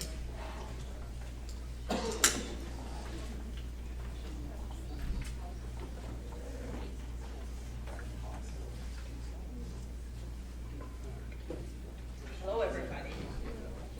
Hi. My time don't start till I get my papers in front of me, all right?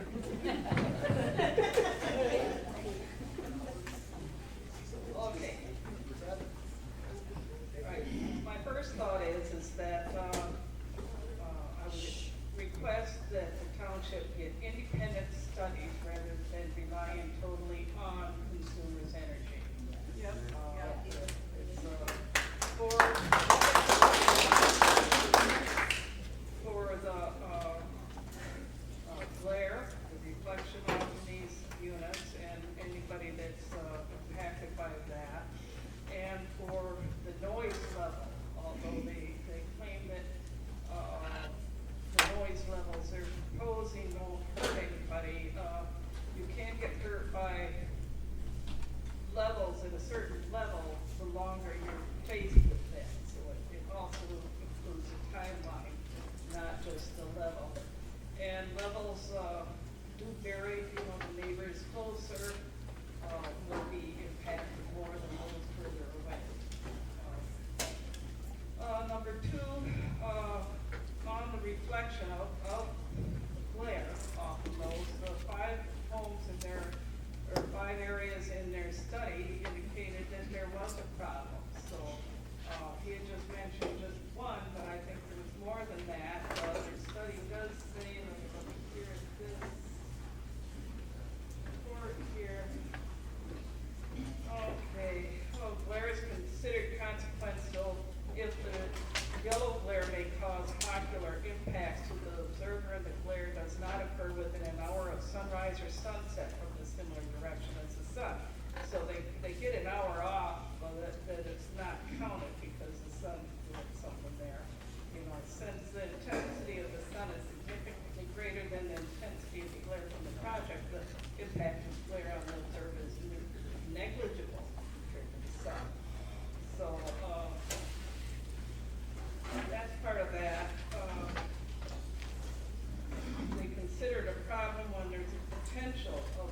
causing after image, and according to their report, there was 3 inconsequential places where there was a yellow glare, which is what potential of causing after image, and then there was 5 that were consequent, and there was 6 rows where it was inconsequential.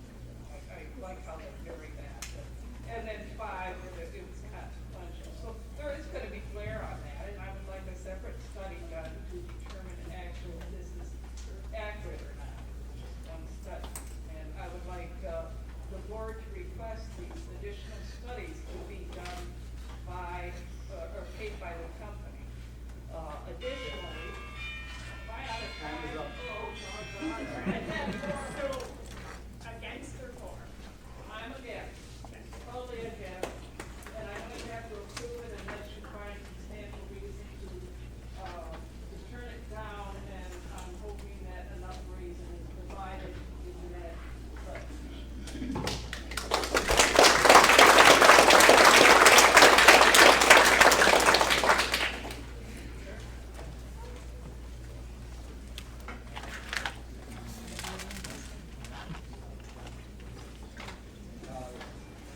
Next we have Kate McMaster, Dustin Township.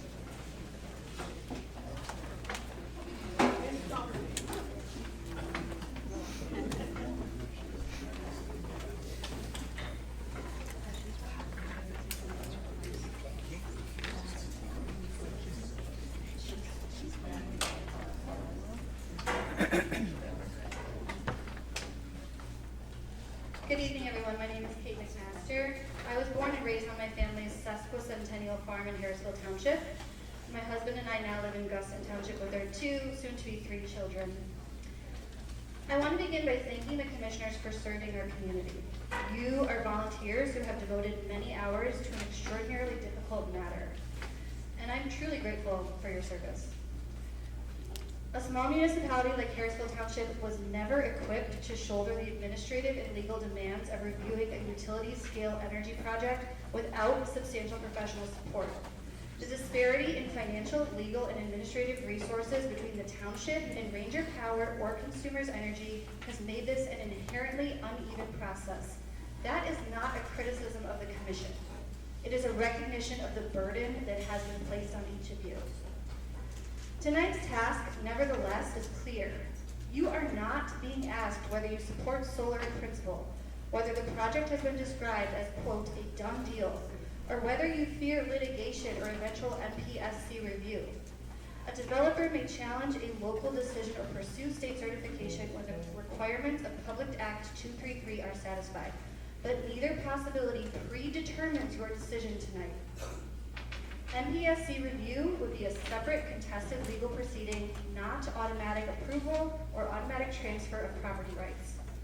Nor are unrestricted property rights the issue here. All land uses are subject to applicable zoning regulations. Promises about eventual decommissioning and financial benefits cannot substitute for demonstrated compliance with the standards governing this application. Your responsibility, as I know you are well aware, is to determine from evidence in the written application, not in spoken promises, whether the special use permit application satisfies every applicable standard in Harrisville Township's general zoning ordinance and utility scale solar ordinance. Michigan law requires, as you well know, that the decision be stated through findings and conclusions identifying its factual and legal basis. Approval should occur only if the record adequately demonstrates compliance with applicable standards. You have received at least 2 expert evaluations, one addressing environmental engineering and the other addressing environmental law and policy. Both identified consistent, not redundant, areas in which applications do not demonstrate compliance with the township's ordinances. I have provided you a summary of those findings, many of which are also supported by testimony and evidence presented this evening. Based on the record before you, I respectfully request that the Planning Commission adopt a detailed finding and deny the special use permit because the application has not demonstrated compliance with sections 3.22.c.4, 3.22.8.2, 322C1, 322C1A, 16.4.3 through 16.4.5, 16.4.6 through 16.4.8, and 322C9 through 322C10. Those are in the Harrisville Township ordinance, as you well know. Thank you for your time.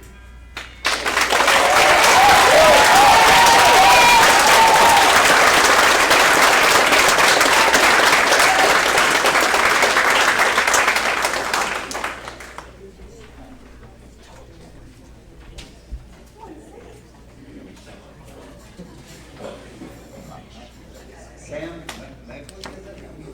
M-E-G-L-I? Yes, Megley.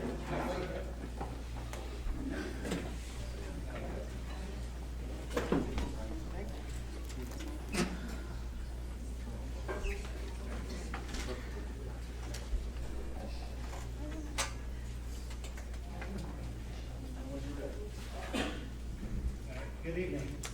My name is Sam Megley, and I'm a licensed professional engineer in the state of Michigan practicing civil engineering.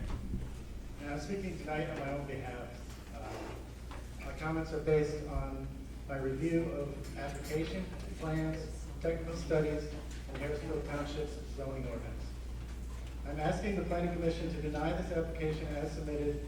This is not about whether solar energy is good or bad. Your responsibility tonight, as you know, is to decide whether the application actually before you demonstrates compliance with Harrisville Township's ordinances. It does not. First, the ordinance states that concentrated solar glare shall not be directed toward nearby properties or roadways at any time of day. Consumer's own technical study predicts consequential yellow glare visible at a residence. The study does not conclude that the design submitted tonight eliminates that glare. It says the planned screening may reduce or eliminate it, or that the future operational controls could be used. Yet, consumer's application summary changes may reduce, eliminate, into much stronger claim that screening will eliminate the glare. Those are not the same conclusion. May comply after future mitigation is not proof that the design submitted tonight complies now. Second, the ordinance requires year-round screening for residents and public right-of-way.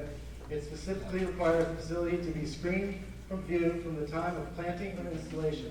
The application does not demonstrate that. It says buffers will be provided only where consumers determines existing vegetation is inadequate.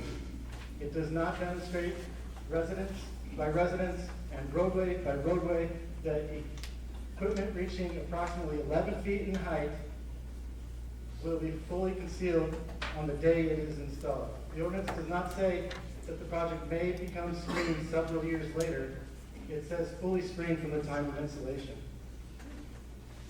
Third, the ordinance requires an operations agreement containing operations parameters, the certified operator's name and contact information, inspection protocols, emergency procedures, and safety documentation. Instead, consumers submitted a document labeled Solar PV Station O&M Management Plan Draft. That document describes itself as a template and expressly says it is not intended to serve as procedures or work instructions. The emergency response document is also labeled preliminary and draft and contains the same limitation. Consumer Energy is not an inexperienced property owner struggling to understand a complicated ordinance. It is Michigan's largest energy provider. It retains engineers, contractors, project managers,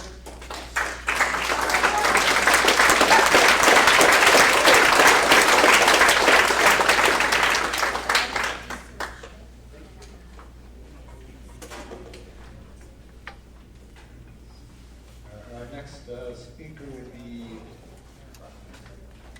Chelsea Newenfeld.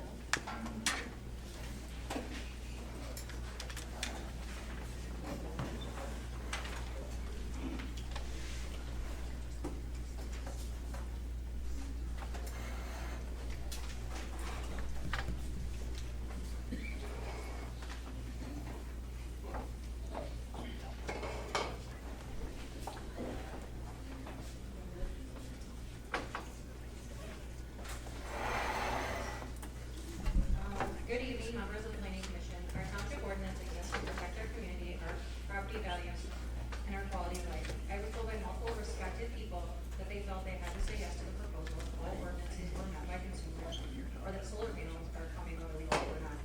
Tonight, I'm here to present evidence of critical violations in the solar facility application report, violations that have put our residents at risk of failing to meet basic legal standards.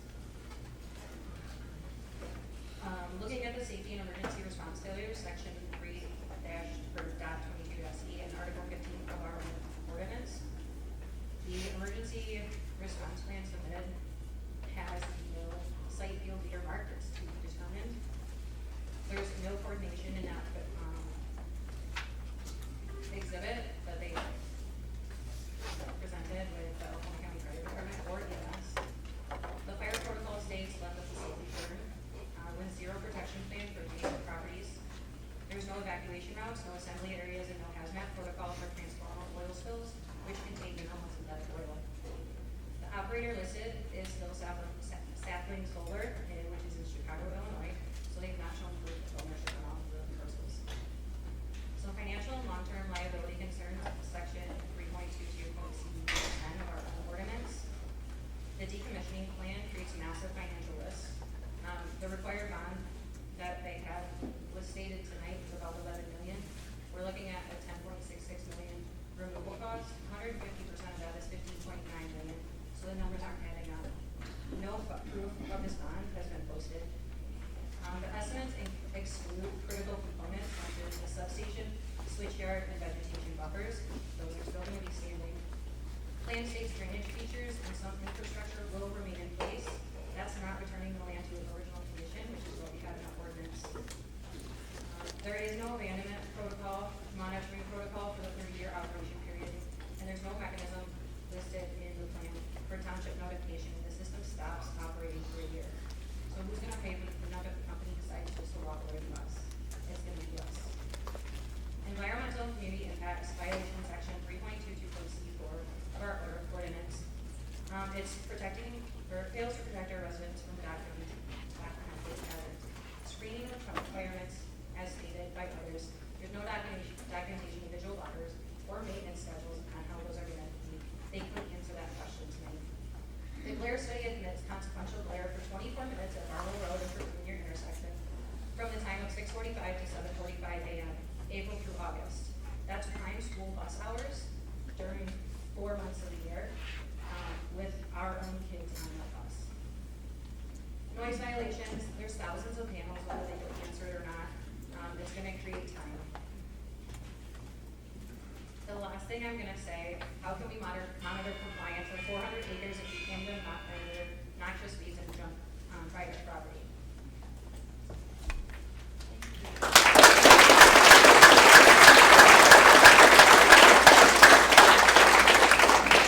Can we figure out how many solar panels there are?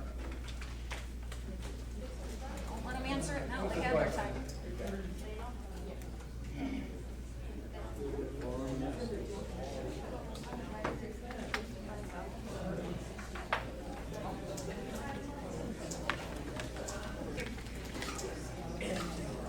Paul Rogowski from Harrisville. What'd you say? Paul Rogowski.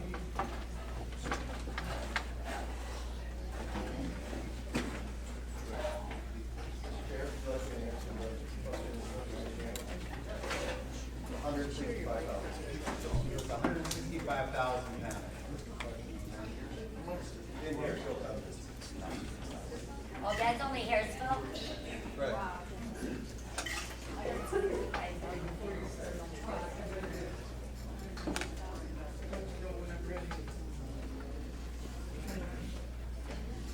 I just ask that everybody on the panel give me the respect of looking at me when I'm talking to you, and don't shuffle through papers and read stuff.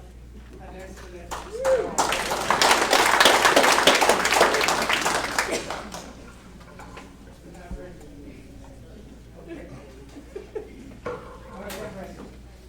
Right, as you said, my name's Paul Rogowski. I got a house on Clemens Road in Harrisville. I prepared these remarks written, and I'm too old, I don't remember things, so I'm not gonna try and rely on memory. I'm speaking as private citizen, even though I submitted a report as a professional engineer that I am. And I resent the fact that you're implying that I read somebody else's report when I formed my own report. When I bought property in Harrisville, I love the scenery, love the peaceful character of the community. Like many of my neighbors, I value open farmland and countryside that makes Harrisville such a special place to live. I understand that some of the landowners choose to lease their property for this project. That is their right. I respect their decision, but their decision will permanently affect many neighbor property owners who have no voice in it. I've got no ill will against these people over my shoulder. They just work for an employer and they're lobbying for them. I don't have ill will against the property owners either. My greatest concern is the impact that this project's gonna have on my property value. My home was listed for sale for several months. During that time, several prospective buyers asked me about the proposed solar project. After learning about it, they chose not to make an offer on my home. That isn't speculation or something I read in the report. That is my personal experience. Also spoken with real estate professionals familiar with communities that have large industrial wind energy developments, windmills. While they told me there isn't enough long-term data for solar projects, they believe developments of this scale can have similar negative effects on nearby residential property values. And I spoke to several appraisers and real estate people down in Mount Pleasant general area. I just ask you people here on the board, if you were buying a home in the country, would you rather be looking out your window at open fields and farmland, or would you like to be looking at 100 acres of hideous-looking industrial solar panels and fencing? I think most people already know that answer. I appreciate the difficult responsibility you have to make the decision, but you guys need to look at what was submitted to you in writing, not what this fine gentleman said here during this meeting. Whatever he said is not part of the application, so you can't take that into consideration. Thank you for your time. One last thing about the environmental. Zinc, which is part of the galvanized pipe, zinc can leach to groundwater, and so there is a potential for there to be groundwater contamination, so a monitoring program is needed.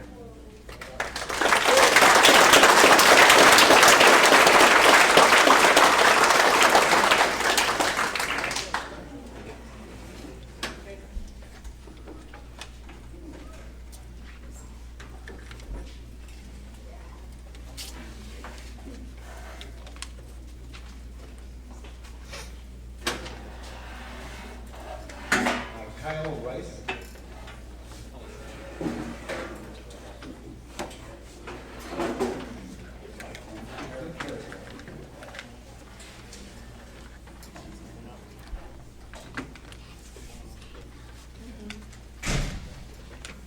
My name is Kyle Rice. I'm from Harrisville Township, and I wanted to voice my concern with the ordinance compliance, specifically the screening issue. I was at the Guston Township meeting to voice the same concerns a couple weeks ago. We live on Barlow Road, just north of Dewar Road, on top of a hill that overlooks the proposed project, right on the border of Guston Township and Harrisville Township. We have no confidence that the screening, natural or otherwise, will screen the project 100%. During the bathroom break tonight, a representative from Consumers approached me and my wife to further discuss the compliance issues regarding the screening. If the special use permit is approved tonight, they have no obligation to address my concerns. And for the record, I don't approve of the project, just for the record's sake. And yeah, that's it. Thank you.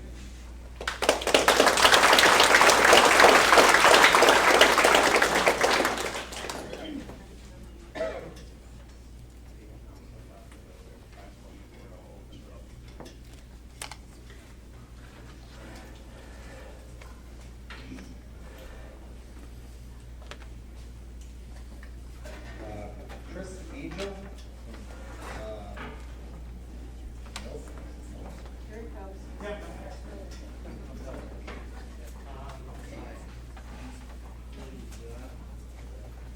Chris Angel, Martin City, Newland Township.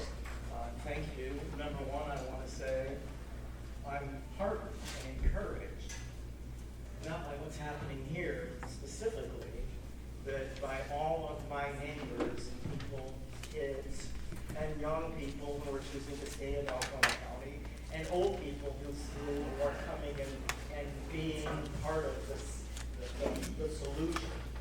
Okay? I'm late to this game. I don't know if there was a public opinion or if there were notices or steps, but it looks like reading the room, 98, if not 99% of the people don't want this project. I don't know how we got to this point, but from what I'm understanding tonight, it's not a question of how many people don't want it or how many do. The only question is, did they meet the specific things on the special use application? You don't have to say yes or no, but I think that's the major question here, correct? And from what I'm hearing from many people who've been following this and tracking it and looking at the specific holes in the application, according to the township ordinance, there seems to be some holes. You would know that, you've studied it. But for me, the biggest effing hole is the answer to screening. If this, my Giantosaurus grass, is the answer, I don't effing trust Consumers Energy to do anything proper. What's that stuff in the south that's growing, that the USDA brought in the 40s to help grow the way they get rid of it. The kudzu, get rid of it. That's the new kudzu. Why would we want that? Okay, but that's not the question. The question is, are they meeting the specifics of the special use application? Kind of sounds like they're not. With all due respect, Consumers Energy does a great job bringing power into all of our homes. We appreciate that. I appreciate that.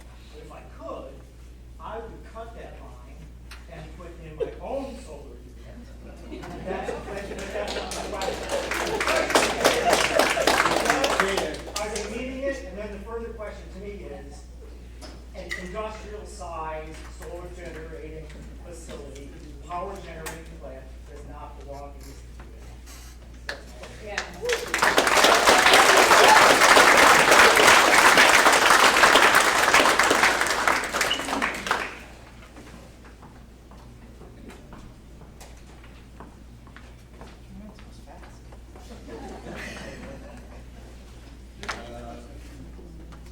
Wow, it's a big name in Harrisville. Michael.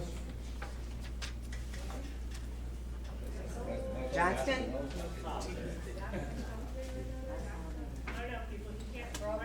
Belial? B-I-L-L-I-E-L? No. No? N-I-C-H-O-L? That ain't me. I'm up there. What his name looks like? Maybe Michael, maybe Michael, Muriel? Is it Nicole? N-I-C-H-O-L? Maybe, maybe. Got your Johnston, it's Does Johnston. anyone have a 15-letter last name that is here still? Okay, Yeah, we tried. So moving on. that becomes our. Name doesn't get called later, it was you. There you go. We have Nancy Bauer from Caledonia. Oh, no, just go up.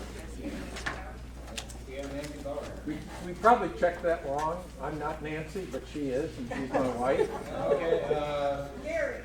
Yeah. Would you like to speak? Yes. Okay. And I can do it from here. I can speak pretty loud unless you want to do it otherwise. That's fine. If you're comfortable, that's fine. Okay. Start to talk.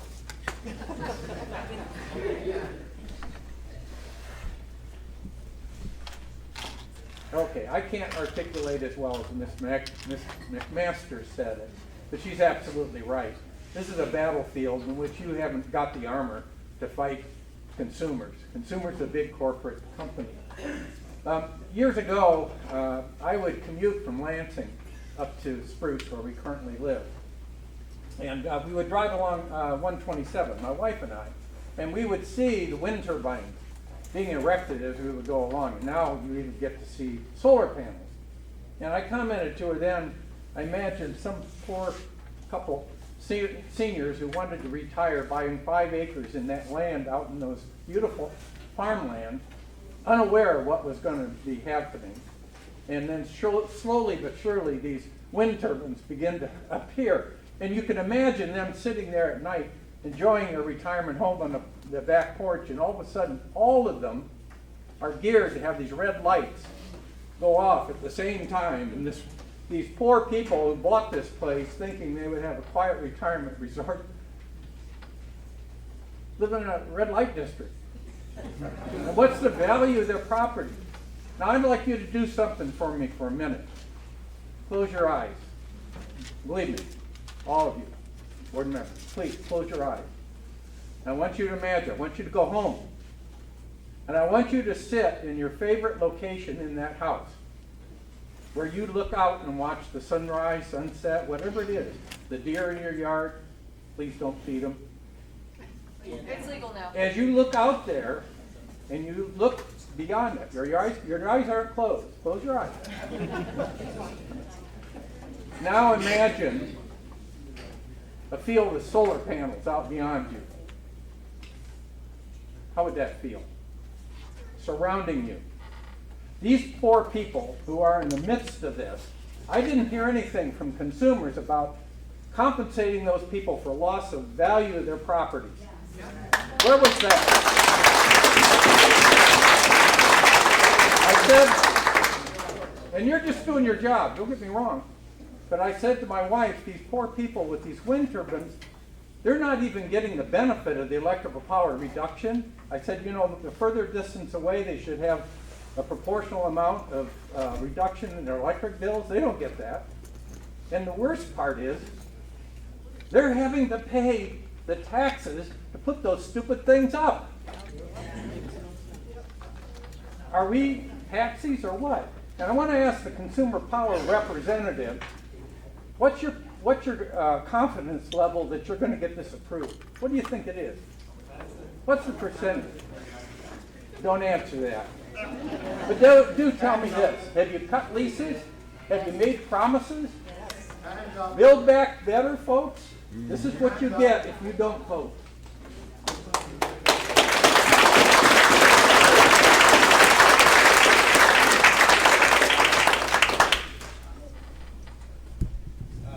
Gregory Bossack, or B-O-S-S-I, looks like I-O.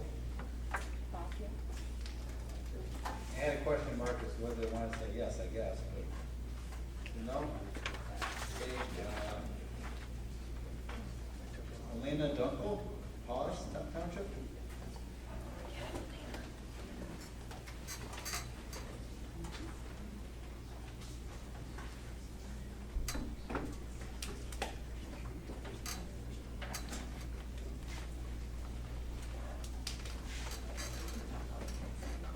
Hello, my name is actually Elena Dunnos. I made name Dunkel. I'm a resident of Haynes Township. I was raised in Elkhorn County. I went to Elkhorn County schools. I moved back here after a long time away because I wanted to raise my family in the place I grew up and loved. I am invested in Harrisville Township's review of the special use township, or special use permit, because utility scale solar development is unlikely to end with this solar project. Our family was approached by not consumers, but the previous project with a contract for our land up in Haynes Township. What you decide with this project will not end with the Guston Township solar project. I understand you guys are Harrisville Township, but not the neighborhood. And I do we declined that contract. The terms were terrible. They were not going to take care of the land. I haven't seen this contract. I can't speak to it, but we knew that the effect on our land moving forward and on our neighbors would be detrimental to our community. And incidentally, would not have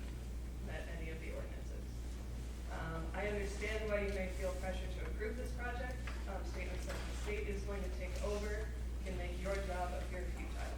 That no matter what you do, the state's just gonna roll over you. However, state review is not an automatic removal of power from our local community. If you issue a denial, for the record, I am against, consumers may seek judicial review. They will have to go through the state. They will have to prove to the state that they meet all of their ordinances. The bar will be higher. Your decision may be reviewed.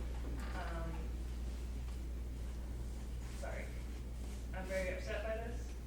It really affects me, my family, and the decision I made to move my family back here.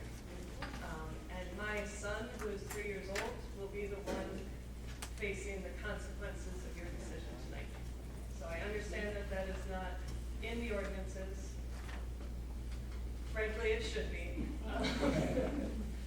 But, sorry. I urge you not to be afraid of the state taking over your power as the local board. Your job is to advocate for the local community, and I do not believe that this project meets the character of the community, which is part of those ordinances. That's all.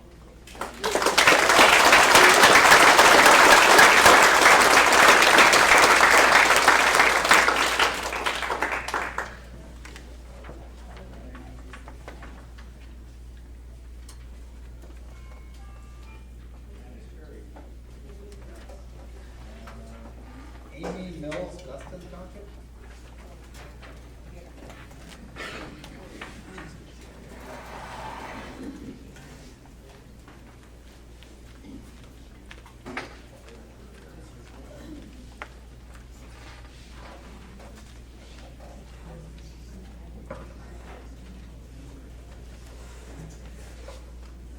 I believe this is an issue that requires the entire county to come together, not just 2 townships where these projects are currently being proposed.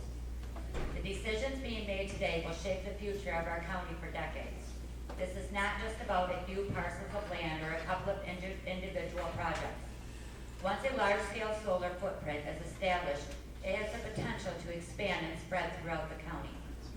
I am asking all the county board members, township officials, and community leaders to come together and have a serious conversation about one important question. How much of our county's land are we willing to dedicate to a large-scale solar development before we reach a point where we have changed the character of our rural communities forever?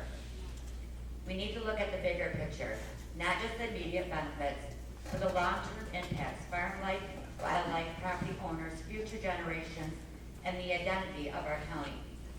The decision should not be made by project without a countywide vision.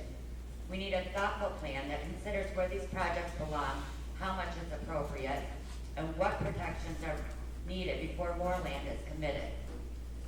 Once this footprint is established, it will be much harder to reverse course.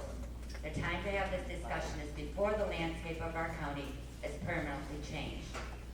I would like to ask Consumers Energy why the people of this community should trust promises being made about these proposed solar projects. Many of us have watched what has happened with the hydraulic dams that Consumers Energy has owned for years. Instead of maintaining those facilities over time, the company has indicated that if it cannot sell the dams under its preferred terms, it may remove them, leaving communities to deal with lasting consequences. That history raises legitimate questions about the company's long-term commitments. Many Michigan residents are also concerned about the influence that large utility companies have on state politics through campaign contributions and political spending. When companies have a significant financial interest, also plays a major role in the funding political campaigns, it can create the perception that the public's voice carries less weight than corporate interests. If Consumers Energy is asking us to trust that these solar facilities will be properly maintained, decommissioned, and the land restored decades from now, what legally enforceable guarantees are in place? If a company leadership changes, ownership changes, or future state policies change, what prevents those commitments from being weakened or abandoned? Trust is not built through actions, not promises. Trust is built through actions, not promises. Given the company's track record with long-term infrastructure and the public's concerns about corporate influence, why should our community believe that these commitments will be honored for the next 30 years?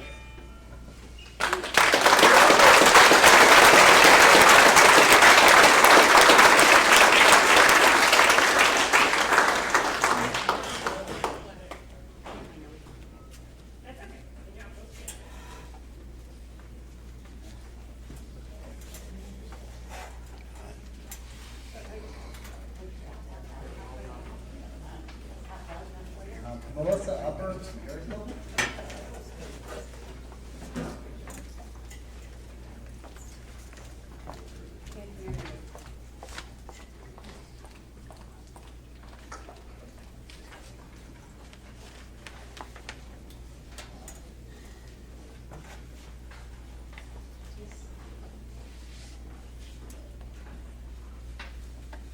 Obviously, there's so many people in this community that feel strongly that they will be negatively impacted by this school project. There's a lot of questions, unknown speculations about what is going to happen and a lot of unanswered questions. We get to speak, but we don't necessarily get our questions answered. So one of my big questions is, why should those of us not participating in this project support it? What benefits does it provide to us? How will this project affect our property taxes and energy costs? Are there any protections in place to ensure that our property values will not decrease? How will the solar fields affect the deer patterns, hunting, and crop yields of non-participatory farmers?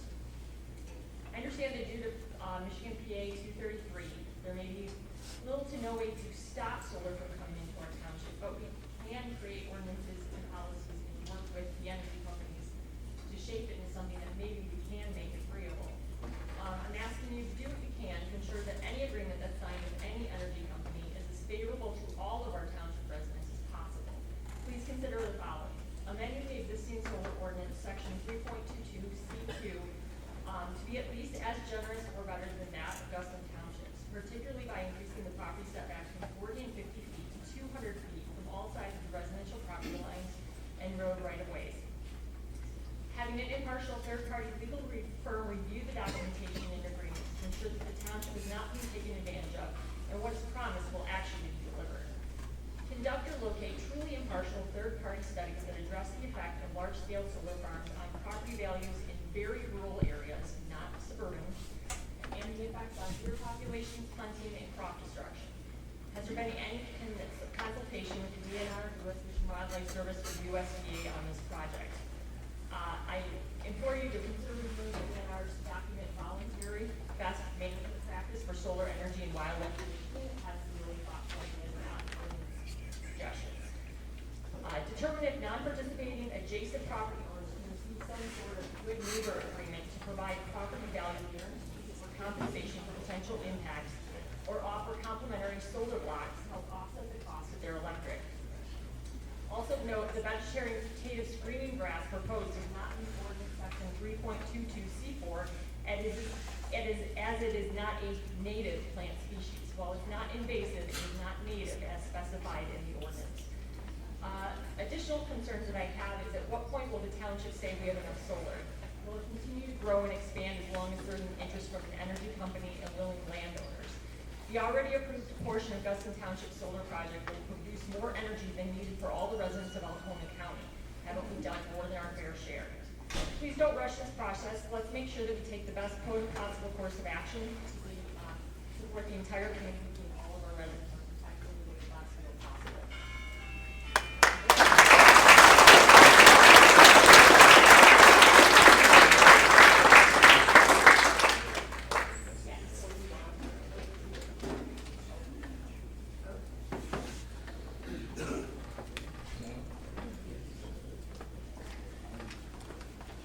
Next up, Aaron Good, Hale.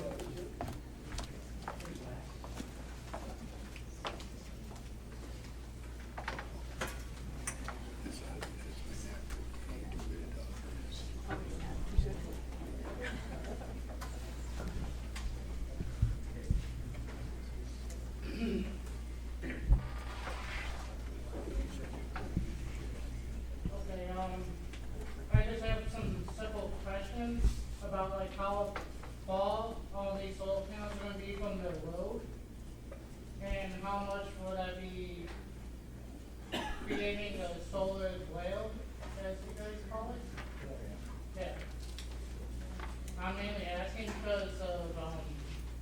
41's a good portion of my drive to work and from work.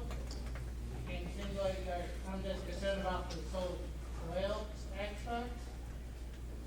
What do you want to see on our project? So we have Barlow Road cut off for 41?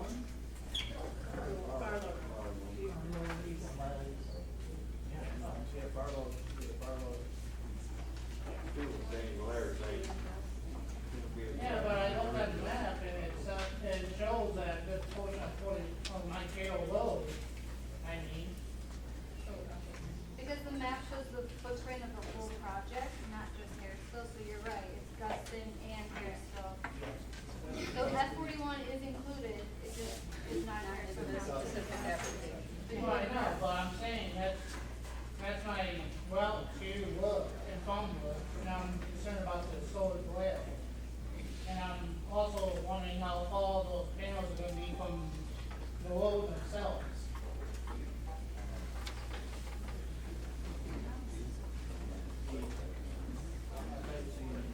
ours would be Dustin's actually like 200 feet from the road to the middle. That's the step back lines on it. We have each solar field that they have in there has different areas. So you have to look specifically at that route and not it wasn't part of ours. Should I spend a little bit of time? The other concern I'm with is the water line. What happens if a deal or even somebody's pet, for example, gets caught in that fence? How would, consumers or whoever's in control of that deal with the problem?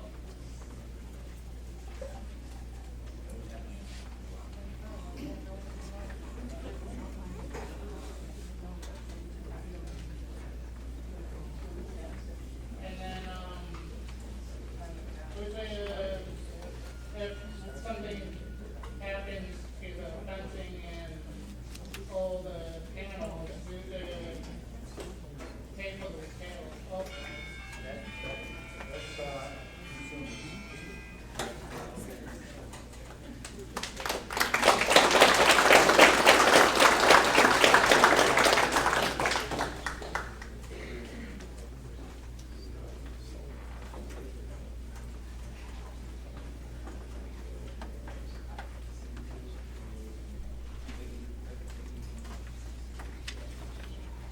Thank you, thank you. First, I'd like to submit, for the record, two legal documents that were sent to the attorney, the township, the planning commission, and received no response.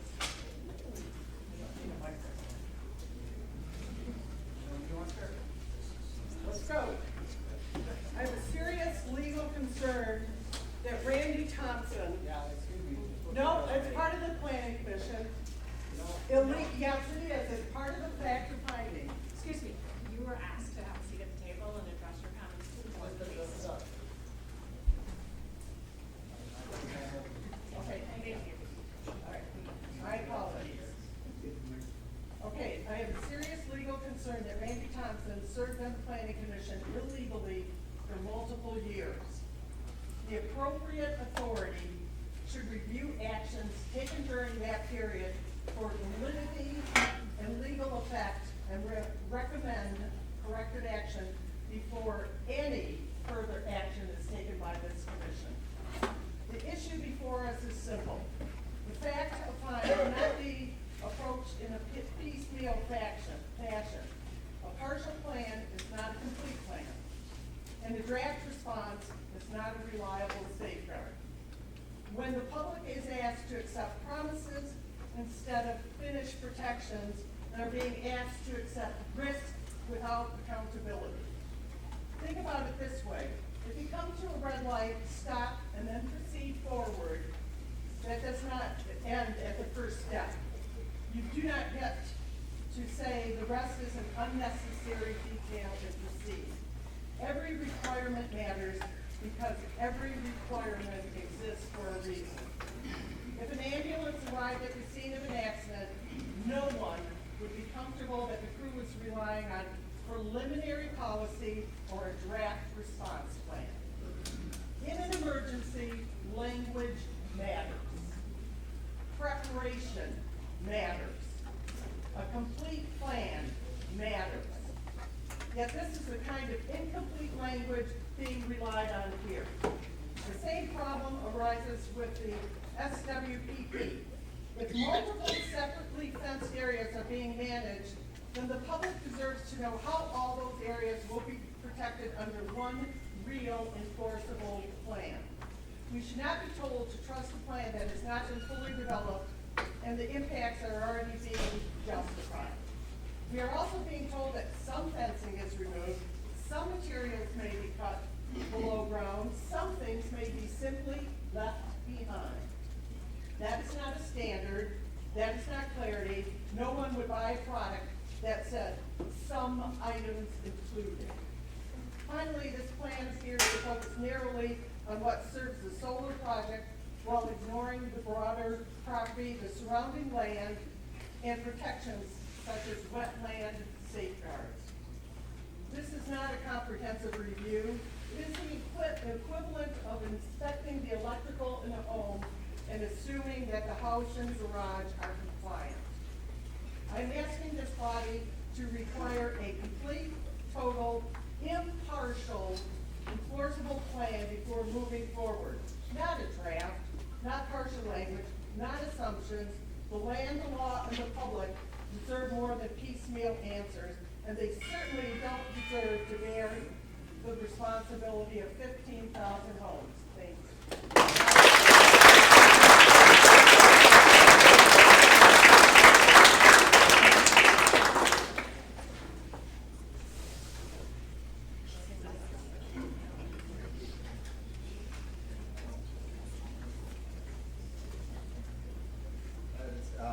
Michael, looks like Villel.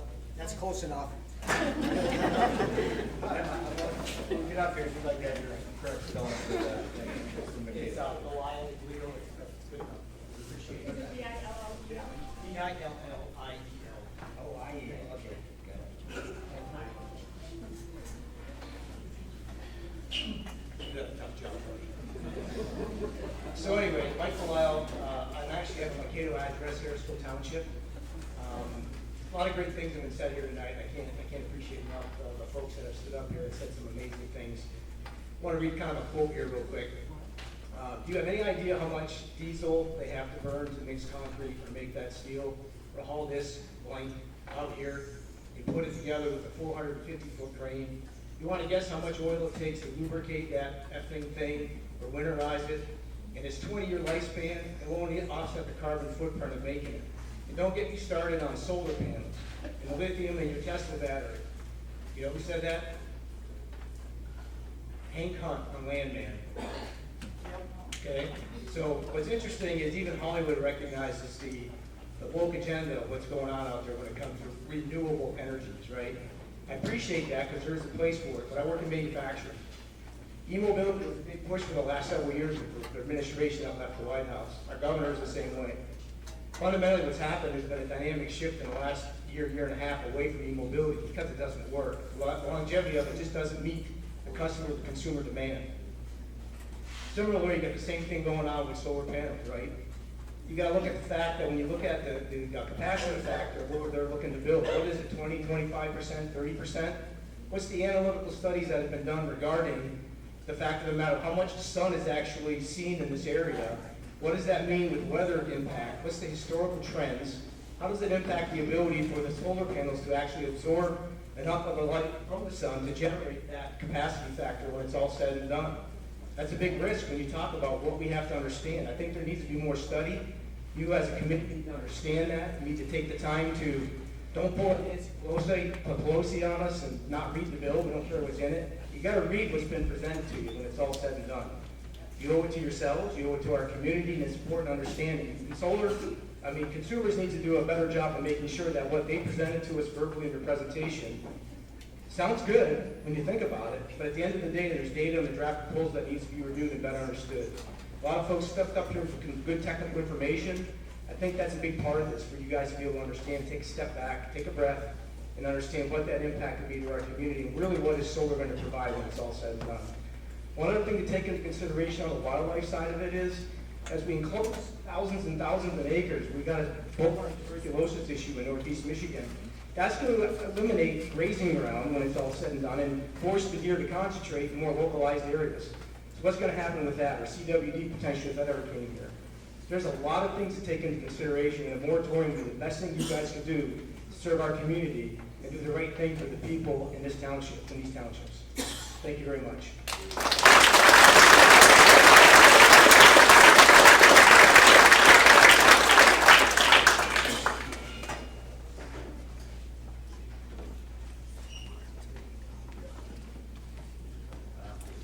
Elise Maury, Harrisville.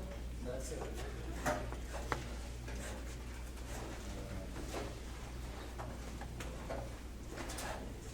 Is it Alter? A-L? She's left. That was my daughter. She had to leave. Okay, thank you. Michael Schover, Harrisville? Schroeder? Schubert.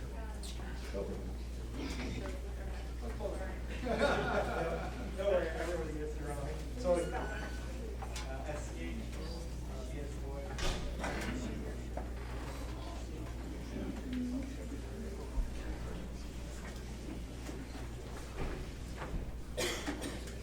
So, I grew up in a small town, Michigan, southern part of the state. Couldn't wait to get out in my teens and go to the city. Hated Down Hay, hated working hard. 25 plus years later, no amount of money, no amount of hours, jobs, never replaced what I was missing. So I looked at my back downstate where I came from, and basically the farms were sold. Their big super farms took over and sold it. So I moved to this area because this is where I wanted to raise my family, to basically have that experience with close-knit, small community farming and everything. And I feel like that's all being taken away. And that's the personal part of it. Now the ordinance part of it, the visual screening, I would encourage the board to basically look at any of the completed solar fields that have already been done. And it's kind of like a employment reference. The ones that I've seen, the pine trees are dead, the grass, it dies in the wintertime and the snow takes it down and there's no cover. So what's the guarantee that the screening is going to be effective? I mean, it seems like they plant the trees and forget it, and what's the maintenance plan? And then as far as the compatibility and mitigation, Bennett Creek runs through my property. I've been a very good steward of keeping that creek clean, and I'm worried about what the environmental impact. Has there been an environmental impact study done for the Bennett Creek watershed and the wetlands? And what amount of it? You know what I mean? So I haven't seen it. I've looked for it. I haven't seen anything on it. So those are the concerns that I have.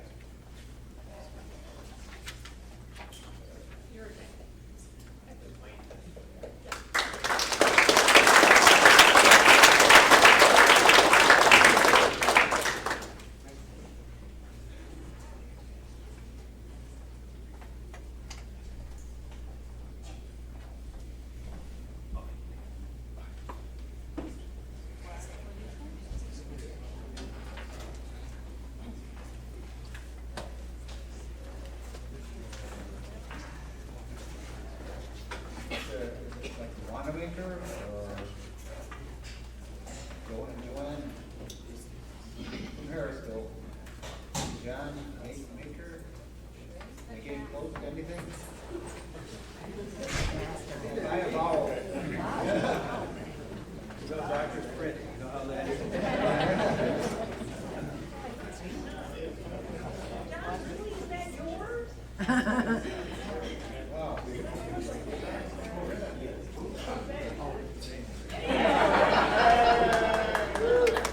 Okay, cursive, we're going back to printing, okay?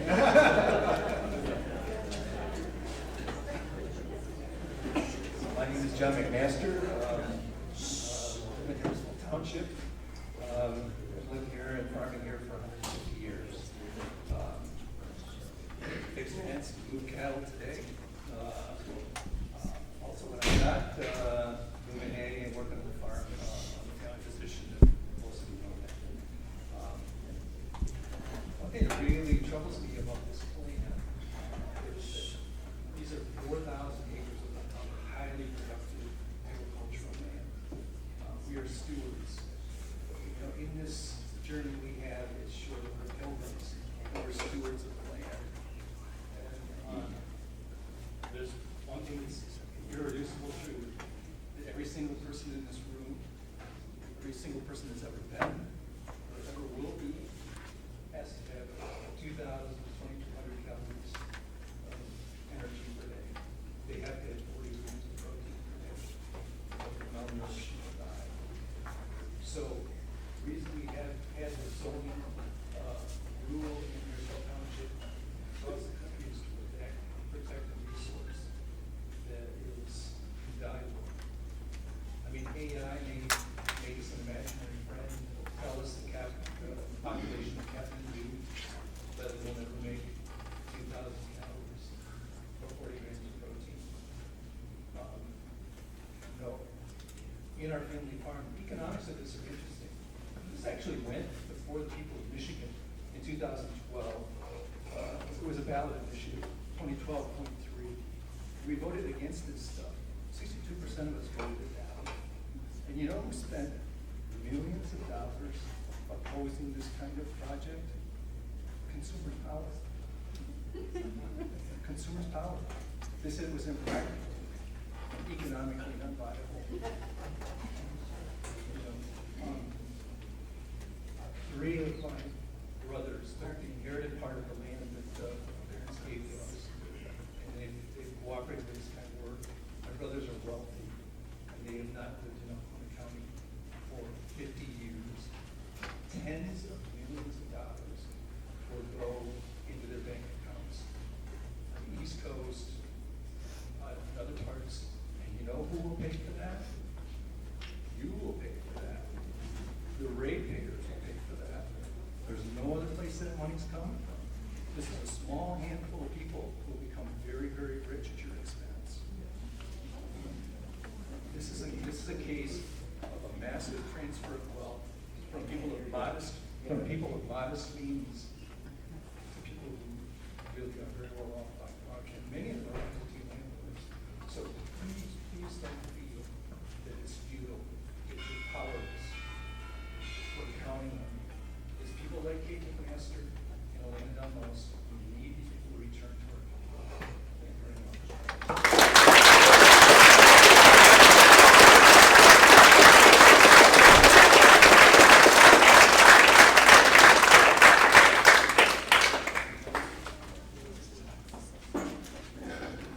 Andrew Jameson, Harrisville.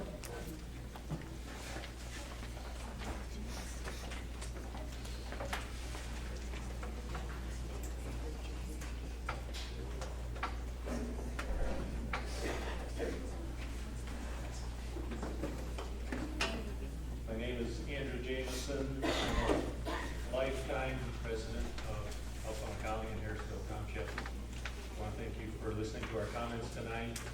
I think that a lot of what you're hearing, you might hear some anger about this situation, but I think what you hear is pride in our community. And, you know, Oklahoma County is a special place to all of us who live here. And Harrisville Township particularly, within Oklahoma County, is a gem. I remember back in the early 90s when we were working on the zoning for agricultural districts particularly. Now, I didn't work on it when my dad was a township clerk. And one of the catching points of the whole zoning was what do we do with agricultural land, because farmers need to be able to make money on their property. They need to be able to sell off plots of ground. They need to be able to divide it up as their needs change. And yet we felt that we wanted to preserve the rural character of the community. It's written into our zoning that says what is the purpose of agricultural district. And let me see if I can find it. Basically, oh, I can't find it. I'll find it. Production of food and fiber. Basically, one of the things that it says is that the purpose of an agricultural district is to be compatible with agricultural uses. And as we looked at that, we saw that it needed to preserve the rural character of the community, to allow farmers freedom to divide land for housing units, but not more than 3 per quarter section or 40 acres. That was determined back in the 90s, and we've held on to that through the years for a purpose. It's to be compatible with residential needs and needs for farming. It has been this way for millennia, that agriculture and residential have gone together. Now, what we're looking at here with this project is a utility scale production facility that I'm going to contend is not compatible with life or with residential dwellings. You can only build 3 houses on a 40-acre piece of land with the agricultural zoning, but with this proposal, you can cover every square foot with panels within the setbacks. The ordinance on page 47, section 16.04, comes down to review standard number 8, in my opinion, which when you look at it, this project must meet all 8 standards. And review standard number 8 says you can approve this under the conditions that the use will not discourage or hinder appropriate development and use of adjacent premises and neighborhood. And what you've heard tonight is that there's a tremendous amount of discouragement among farmers, there's a discouragement among landowners.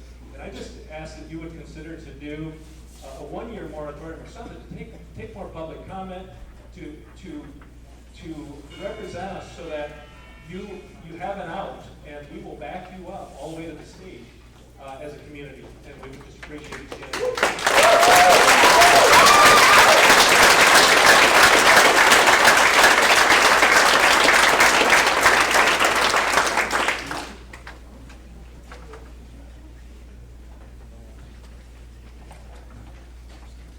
Sherry Tempian?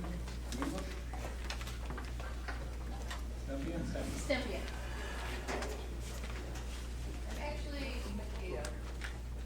I wrote it down my.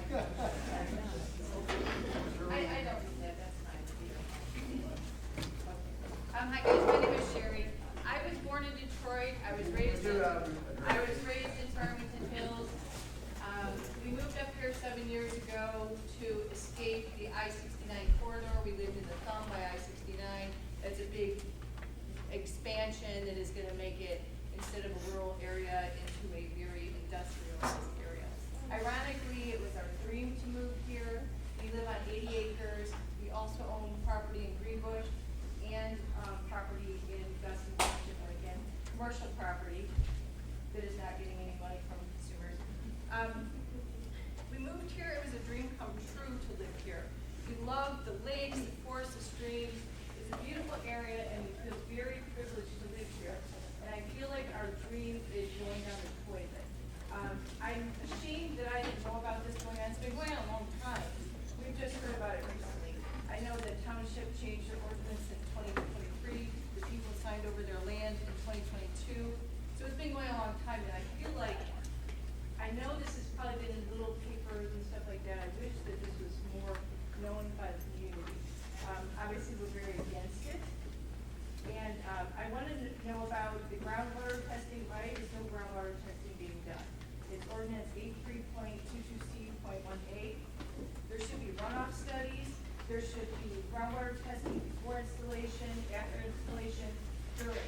Is anybody here heard of PFAS? Is anybody dealing with that or have friends dealing with that? I'm very concerned about our property value. I feel like consumers has taken advantage of an area that is very rural, very senior, and very poor. Yes. And Yes. I think that it's really sad. I feel bad for these farmers or landowners that are leasing their property. But I feel bad for me too, because my husband said, should we sell and move? We can't. Who is gonna buy our house if they know this is coming in? Nobody. And I also want to talk about the animals. This is really going to affect the animals. In our area, we have protection for the piping plovers, the croaking warblers, and I don't know if anybody's ever heard of the national symbol, the bald eagle. All this is going to affect our wildlife. All this property, where are those animals going to go? Well, the deer are going to go into the roads and you're going to hit them. My husband does auto hunting here, please look at there. It's really going to affect you. And it's really scary to me. I also saw that one of the ordinances, 816.04-6-8, there should be compatibility mitigation. It must not conflict with primary district uses. Objectionable traffic, noise, erosion, pollution, and environmental impacts must be adequately mitigated. Many of the businesses up here, many of the small businesses rely on the tourists. And who's going to want to come here and look at glass fields instead of green fields?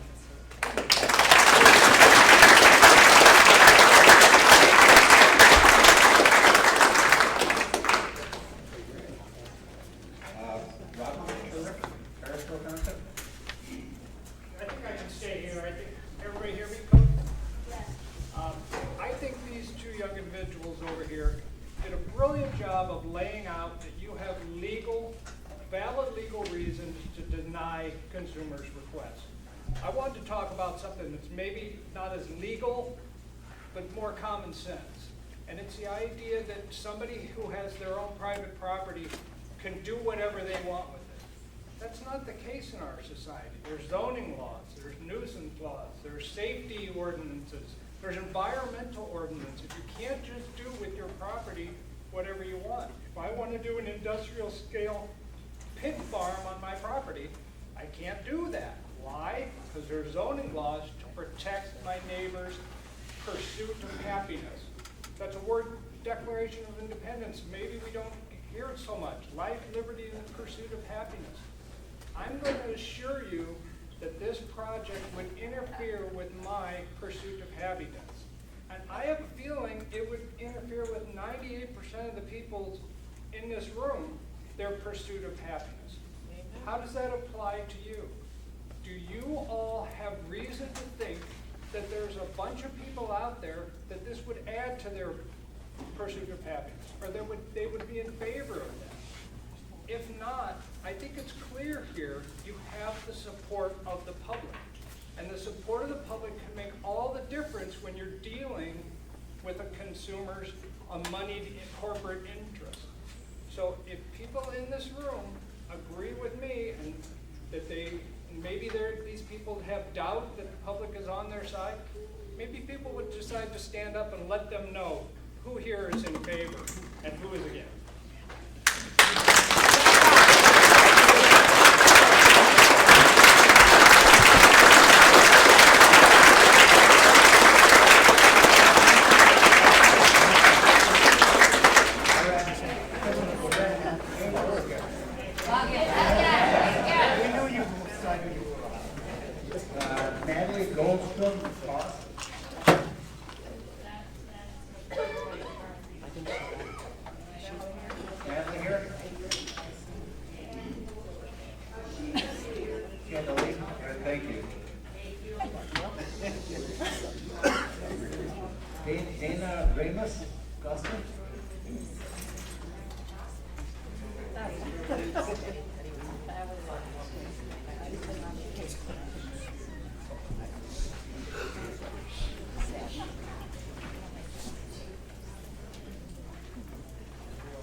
Hi there. Again, I'm Dana Ramus from Guston. Most of my family lives in Guston or Harrisville Township. I grew up in Alcona County and returned here after all my adult children did as well. The reason? Because in my opinion, the county has been managed by capable boards who carry out their job. They protect the community by applying the laws, ordinances to maintain a wonderful environment to live. Even, and this has happened in the past, even making tough decisions or correcting previous mistakes. I'm here today to encourage you to do the same thing. Evaluate this, continue doing your good job. Evaluate this plan by fairly determining whether it needs a special land permit. Is it in compliance with your ordinances and all state and federal regulations? This can be done when you represent the local community as a whole, not the big individual developer attempting to meet state mandates, or the individual farmer. Most of who are, we can understand what's going on. Most of them are absentee, or they're retiring farmers. We understand their plight. I am more concerned about the percentage of agricultural land tied up. For 30 years, it will be no longer available to grow food. I'm told if this is a farm, we're not changing the zoning. It's still gonna be agricultural, but we're not growing food. This is a special land permit use that you're looking at, not a megawatt use. However, I don't know where, I must not be looking right, but I was unable to determine the actual acres used in Harrisville Township to generate power. However, I was for the Guston Township portion of it. But I estimate that between 50 to 75% of the actual acres deemed agricultural will be gone. As your ordinance requires you to compare the impact of the project, have you looked at the available farmland and the impact this will have on our farmers? Many of your ordinances relate to existing land and wildlife. Many here cited specific ordinances, not just general, specific ordinances. But the rest of the people here today, however not addressing specific ordinances, everything they said applies to one of your ordinances. Read the ordinance and don't listen to a summary by someone who says, well, we really don't need to worry about that. They were too conservative in their tests. It's an independent, read an independent.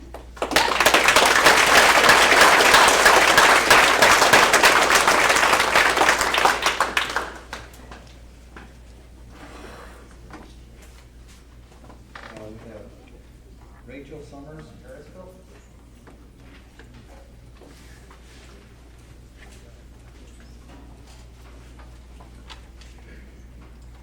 Probably don't need this.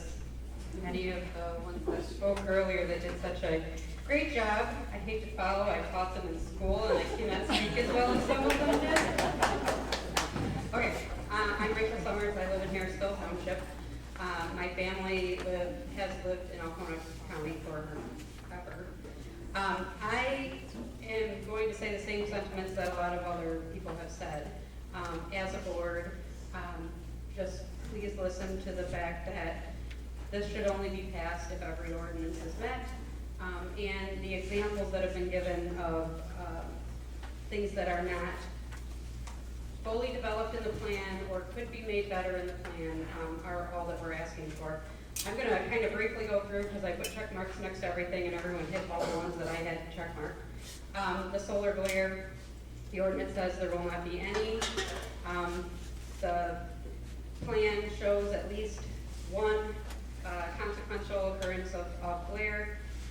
Vegetative screen, in the presentation, it said, or in the ordinance it says solar devices shall be screened year-round from view of any existing residence.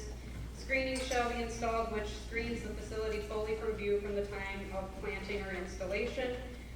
But 3 seasons it's going to take to fully screen that. So are they going to wait for it to be fully screened before installation starts? Decommissioning, I know there was a discussion about removal of absolutely everything, or is there going to be things left 3 feet below the ground? And if it is going to be restored to farming, that probably is going to have an effect. In Harrisville Township, the frost line is about 42 inches, so anything that is 3 feet under the ground is going to eventually be higher than that over the years anyway. Property use. The plan states that the use will not discourage or hinder appropriate development or use of adjacent premises or neighborhood. It allows properties adjacent to do anything as usual except sell my property for the value that it's worth currently without the solar farms next to it. I have a family member that had an appraisal done in Guston Township by Alpina Appraisal, and the exact wording on the appraisal says the future development projected in the mid-2026 of Guston Solar Farm would appear to have a negative impact on the subject's marketability once completed. Other concerns, the fact that there's no water testing. Should we assume that that's never going to have an effect in 30 years? Or could we please make sure we're getting our own private testing done? So again, it's a lot of repetition. I just encourage you to make the decision based on what is currently in the plan, and if the plan does not meet all of the ordinances, then a moratorium or a delay is probably our best bet at this time. Thank you.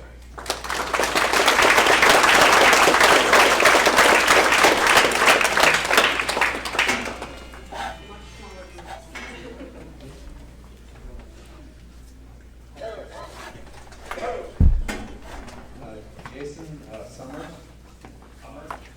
I'm good, thank you. He's already said his piece, I think. Ditto. He actually brought the equipment in, so Yeah, you can got the give him a round of applause for that.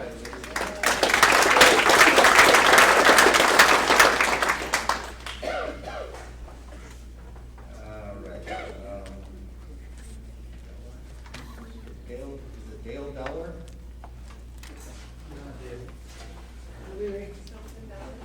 I can talk this from here, if that's okay? He just wants a clarification. Dale? Dale. I'm Dale Deller, I farm here in Harrisville Township. We farm about 450 to 500 acres, and 80 acres of it is right at the dead center of land that has been leased. And I want to tell you, I'm not even tempted. The idea of a windfall of money to take away the inspiration to work and work the soil, work with your hands doesn't tempt me at all. I say you're thinking, I thought, if you ever asked an Amish man if you trade his farm for electricity, I wonder what he would say. The answer would be no. And I doubt if you folks know this, and you don't need to, but have you ever heard of a soil type called Alcona loam? Alcona loam would be the most desired soil all over this world to be able to farm and produce food. And we have that right here in Harrisville Township, from a mile north of F30 on up to Haynes. We have the most wonderful strip of ground to farm that you could ask for. Congratulations, consumers, you picked our best. And I don't mean that. Anyway, I would love to see my sons and grandsons who love to farm and want to farm have the opportunity and not have to look at solar panels surrounding our farm. When I think of my son, Lauren, right here, generation number 5 in our area.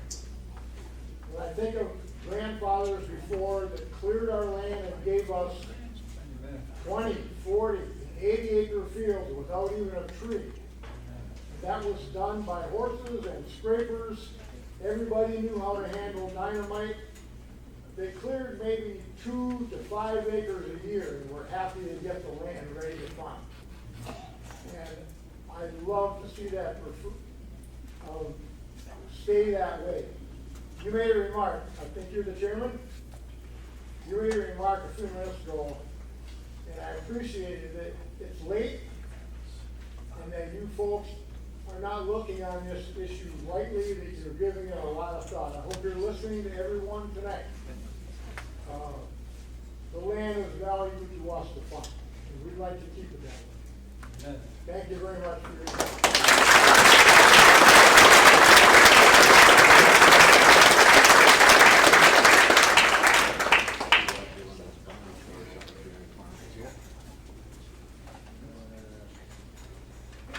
Is it, I'm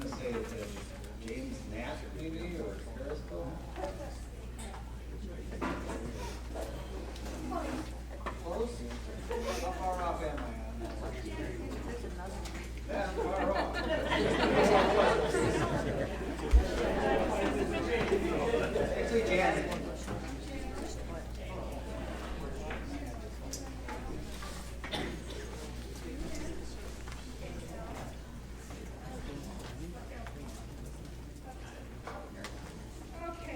so, my name is Janet, you know, I'm from, yeah, I know, but I got to talk. No, okay, we don't need minutes. You can address me. That's good. My family on, all four grandparents are from Alcona County. We go back 150 years. And I'm back from being exiled in California for a long time, but I'm back home. And I love it here. And my comment is more of a question than it is anything else because I feel confused by all this. I'm looking at this document here, Guston Solar Project, and it says here, the project benefit powers about 15,000 homes to meet growing demand. And it's been indicated, I think, that our power grid is inadequate. And we have a lot of power outages. And I'd like to say that I have never had a power outage in the 25, 26, 27 years that I've been back here that was caused by a lack of energy coming from consumers' power. All my power outages have been caused by a fallen tree, partly because consumers' power doesn't take an interest in it to bury the power lines. So we're looking at the potential of terrible damage from fire and wind and ice. It's unnecessary. Anyway, I don't think that our grid is hurting. I don't think we're really missing power and energy in our area. Now,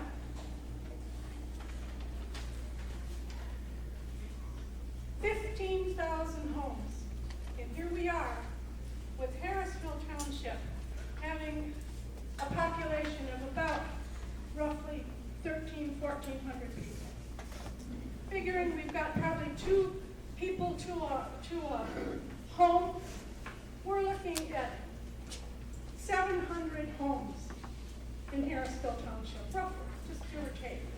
Guston, I think, starts out with 750 families. That bring it down to 300. So we're looking at roughly maybe 1,000 homes, and that's for the Guston Solar Project, which includes Guston and Harrisville Township. So here we are with our little 1,000 or so people. Help me with my numbers, Doug. Powering 1,500 homes. Why? Why do we need, why it is our responsibility for this project that's going to defeat and deface our community? Why are we doing this? Well, why are we being set up to do this? Why? I don't really care about all 15,000 homes. I care about my community, and I think you do too.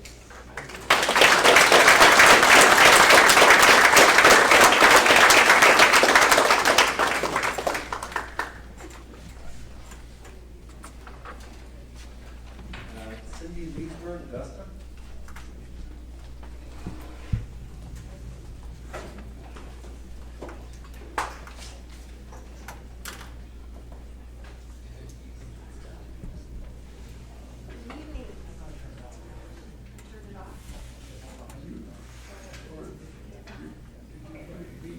My name is Cindy Leesburg. My family and I farm 200 We can't hear you. Thank you. We are not participating property owners, so you're aware of that. When I attended the informational open house hosted by Consumers Energy this past Monday, I was surprised by the company's description of how it obtained land leases for the Guston Solar Project. According to its representative, landowners interested in leasing their property initiated contact by completing an online form. And then the energy company would follow up with them. That description does not reflect my experience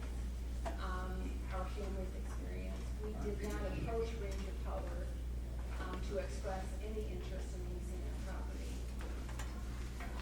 It was in 2022 or 2023, a very long time, a representative of Ranger Power arrived unexpectedly at our farm, and he sat on our couch for hours explaining to us the benefits of participating in this project and the financial gains that we would experience. He returned to our farm several times. Ranger Power offered us a lease, and we reviewed it with them. And the entire process lasted for at least 2 years. During that time, we had opportunities to consider the proposal, seek advice, visit a Ranger Power project in Shiawassee County, and meet with multiple representatives from Ranger Power and later on Consumers Energy. Ultimately, we decided not to lease our land.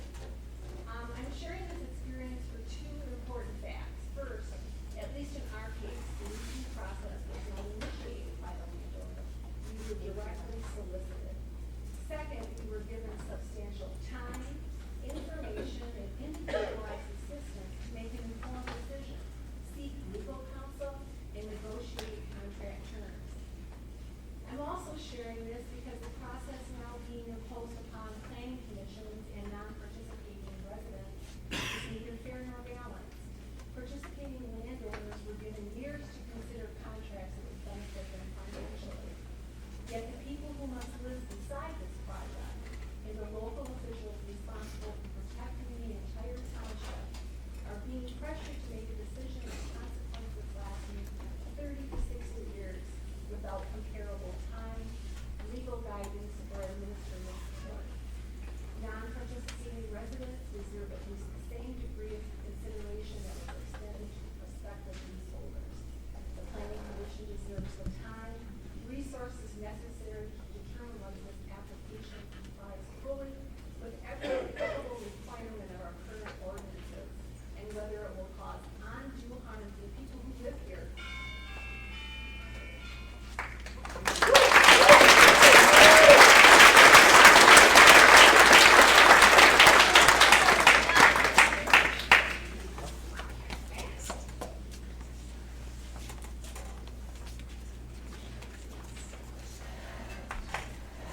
And that is all the people that we have signed up this week.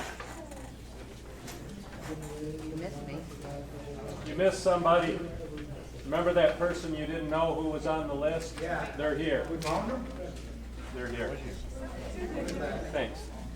Thanks, Andy. Sorry.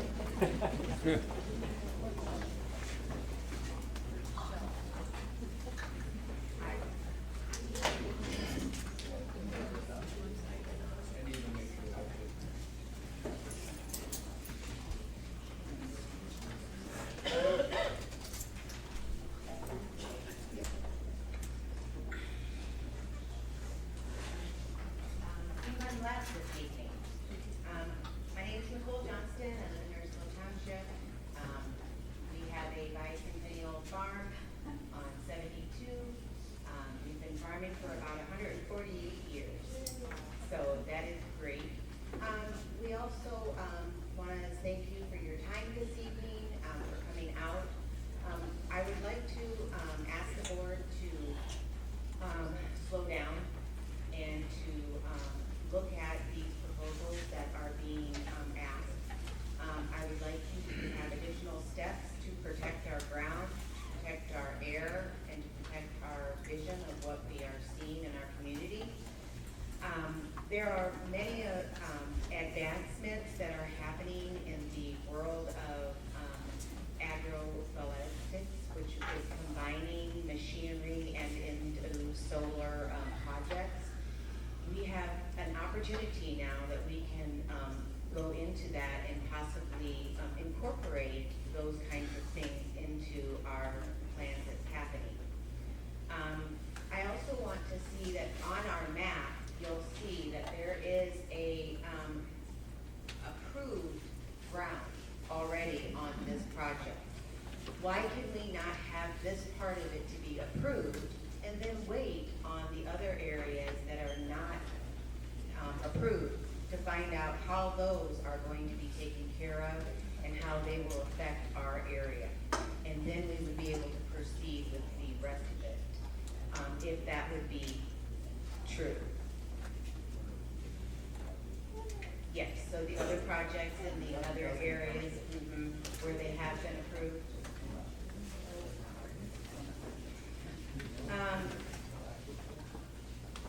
When I was growing up here in Altoona County, I always used to think the worst thing that would happen to Altoona was to get a McDonald's, because we would have all the trash and all the things that, it would happen.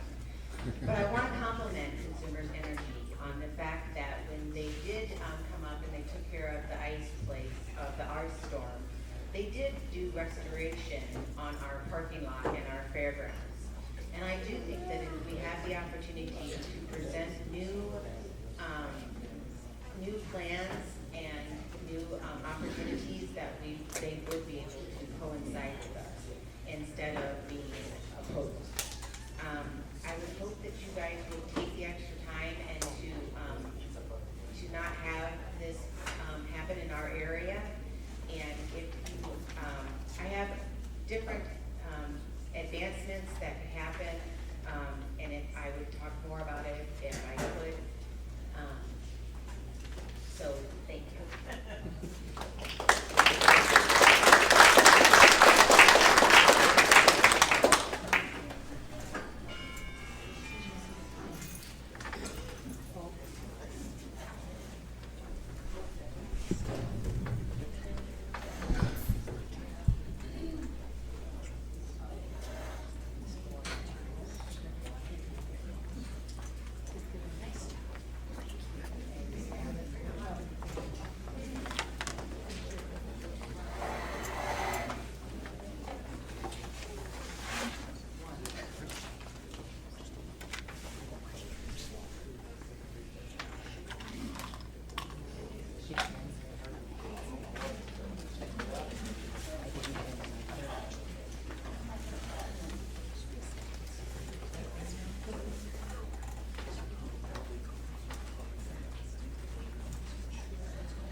Just give it a minute, we're just trying to do housekeeping.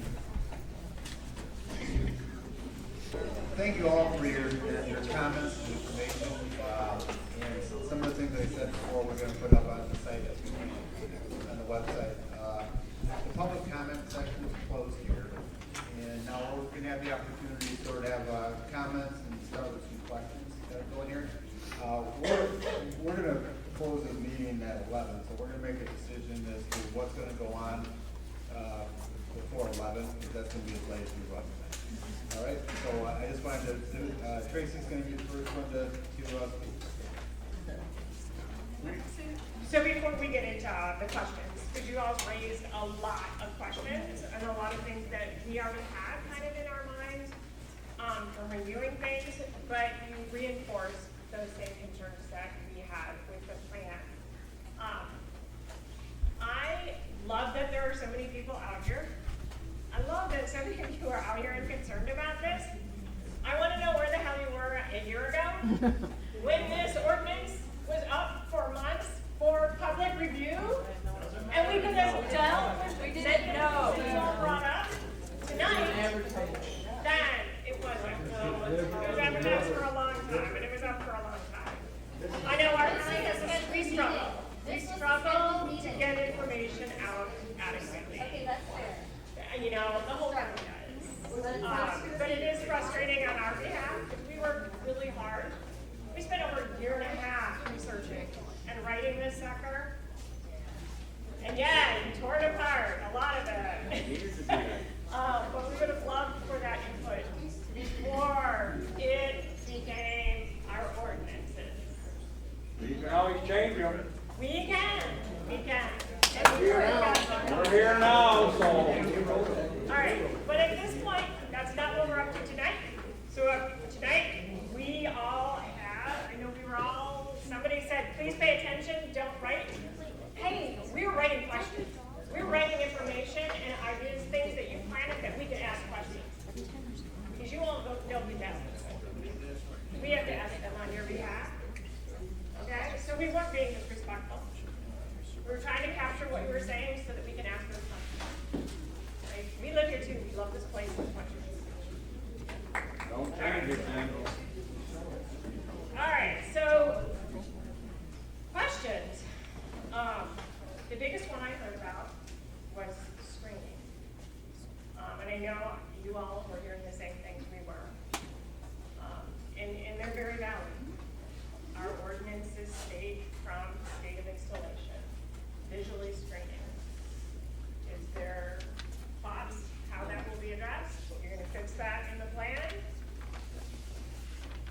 Kind of telling you you need to.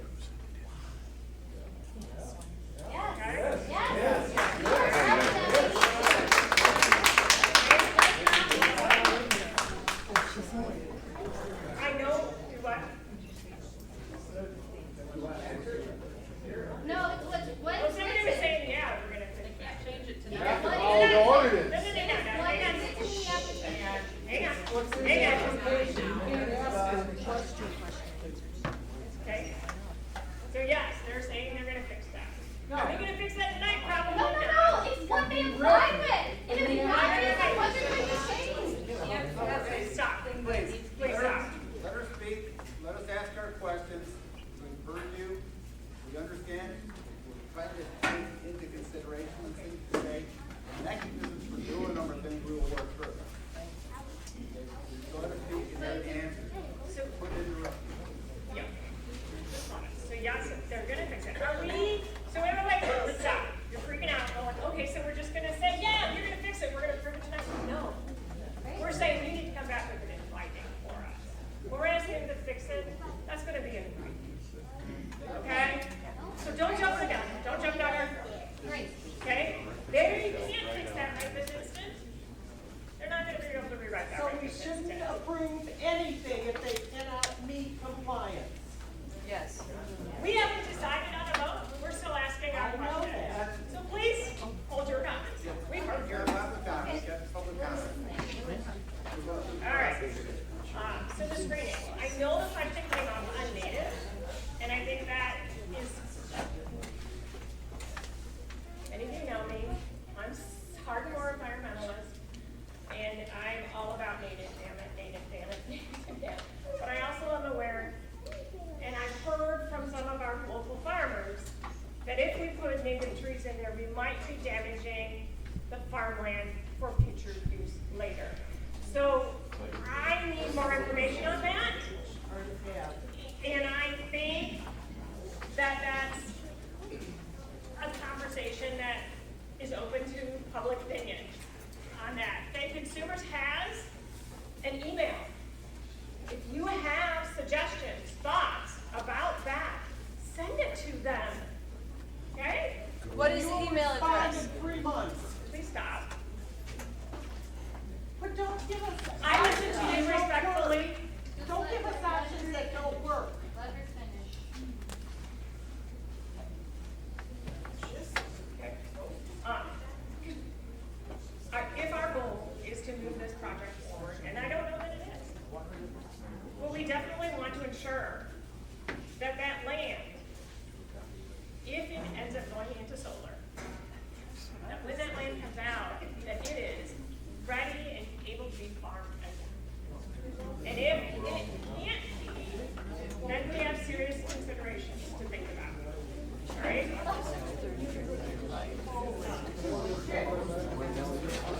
That is part of the decommissioning plan, people. And that does bring us to the decommissioning plan. Because ours says, all of it gone. And your plan didn't say all of it gone.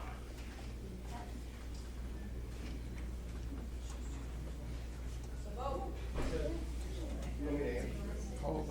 No, it's what is written in the application.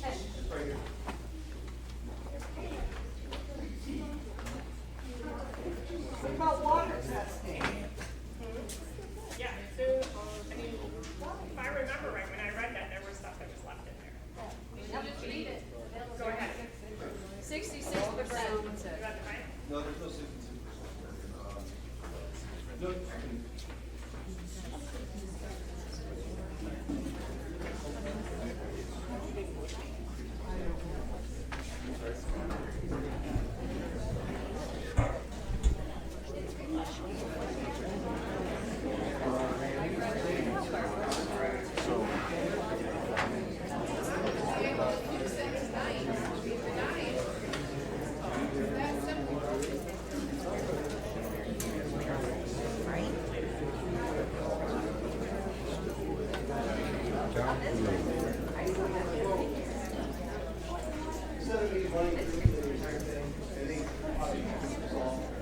Quiet, please. We can't hear.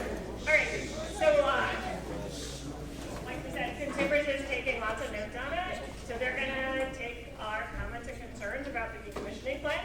They're gonna work on it, all right? Let's vote. So, Vote on it. there is no vote yet. On this before. There is not. We're not talking about a vote. I don't feel comfortable voting on anything right now. We have lots of questions that need answers.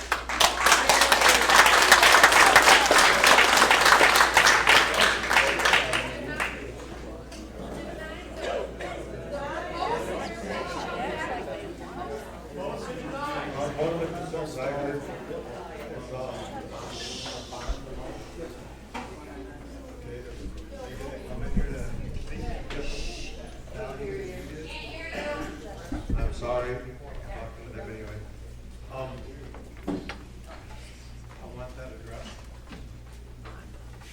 So the bond cost estimate that we provided in our estimate was almost 11 million, it's 10 million to 100,000. The ordinance requires a bond for 150% of that. So that 10 million is the estimated cost. The bond that we provide you would be per the ordinance standard, which would be 150% of that. That's what's in there, I think there's. It's just a It's actually in there, it's at application. And the bond assumes there's a recycling area within 100 miles, which does that.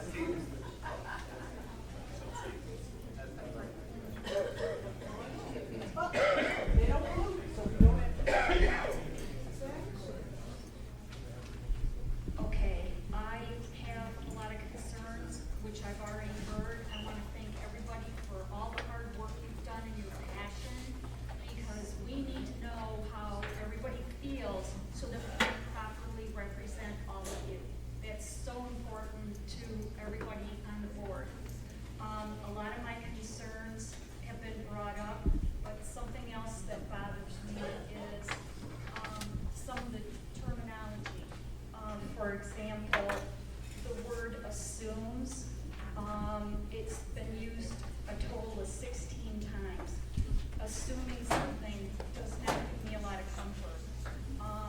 The definition of assumes is to take for granted or true without proof, by accepting something with no supporting evidence or to pretend or feign. Another word that was used 17 times was estimate. That also does not give me comfort. I need something more concrete. The definition, a rough or approximate calculation, not an exact measurement. I'm very nervous. Another one is predicted. Predicted is used 3 times throughout. That definition is estimate, future expectations, anticipated or projected. The other one is, the last one is expected. That's used 7 times. The definition, something anticipated, believed, likely to happen. I'm not comfortable with that. That's like maybe this, maybe that. I'm not comfortable. I'm not against solar. I know it's coming, but I just feel that there's so many land choices that you could make outside of our prime agricultural zoned areas.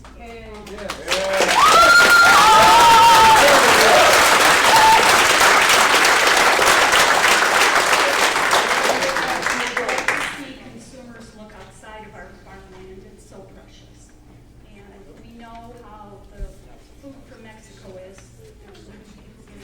Let's just keep it going.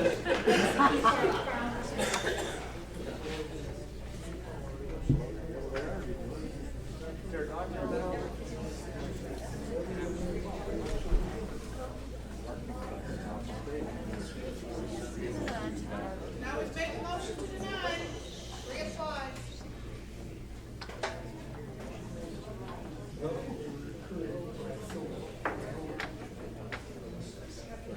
So, our housekeeping here, we're going to, table this motion. What motion? That's right term. The petition. petition, we're gonna table the petition to our October 7th meeting to give us the opportunity to collect more information, take into consideration the information that we've heard from here, and be able to then give that request in writing to consumers so we can get the response on that. Thank you. Can I ask a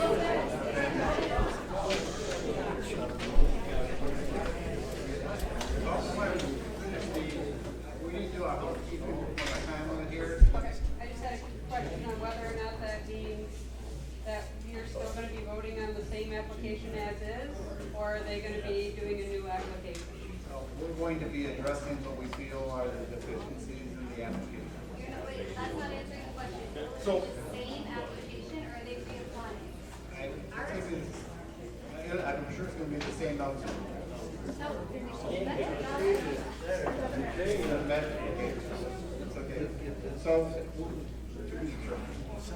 so do I have a motion to table the petition? you have to vote.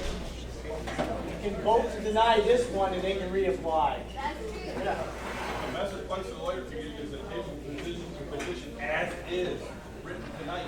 You're holding this meeting tonight, as is written tonight. Tonight. You would have to hold another special use permit meeting for a new permit.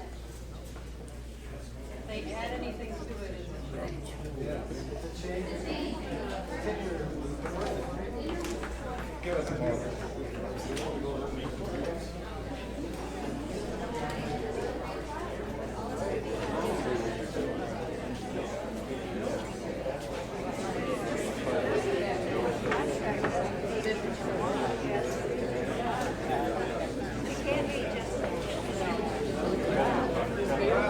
Quiet, please.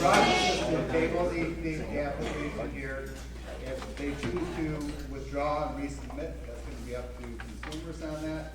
It's going to be, we're going to be working to address what we feel are things that need to be addressed within the current one until they resubmit or send us some information. So we have a motion already here to table it till the October 7th meeting. We have a second. Now we're going to take a vote.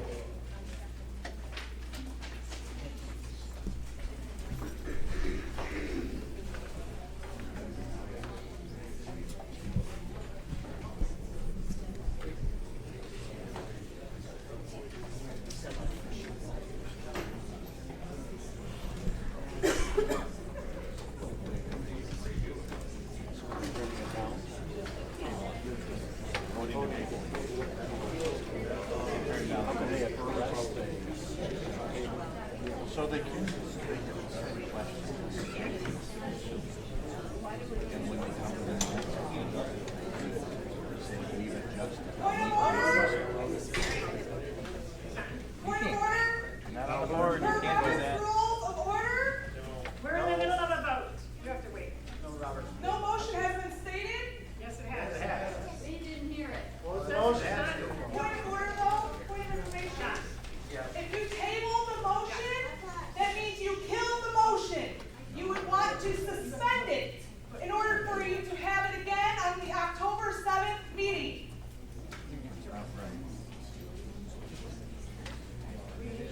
We all voted yes. We do as a group here, want to thank all of you for coming here and spending the time late night. We do need a ton of things sent to us, everything sent to us, going through this process.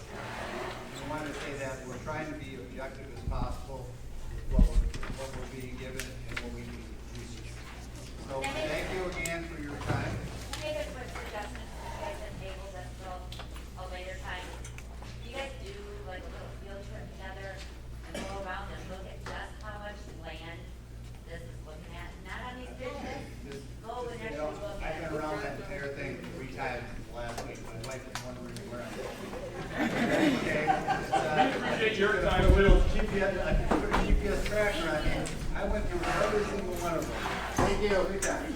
Thank you. Thanks for listening.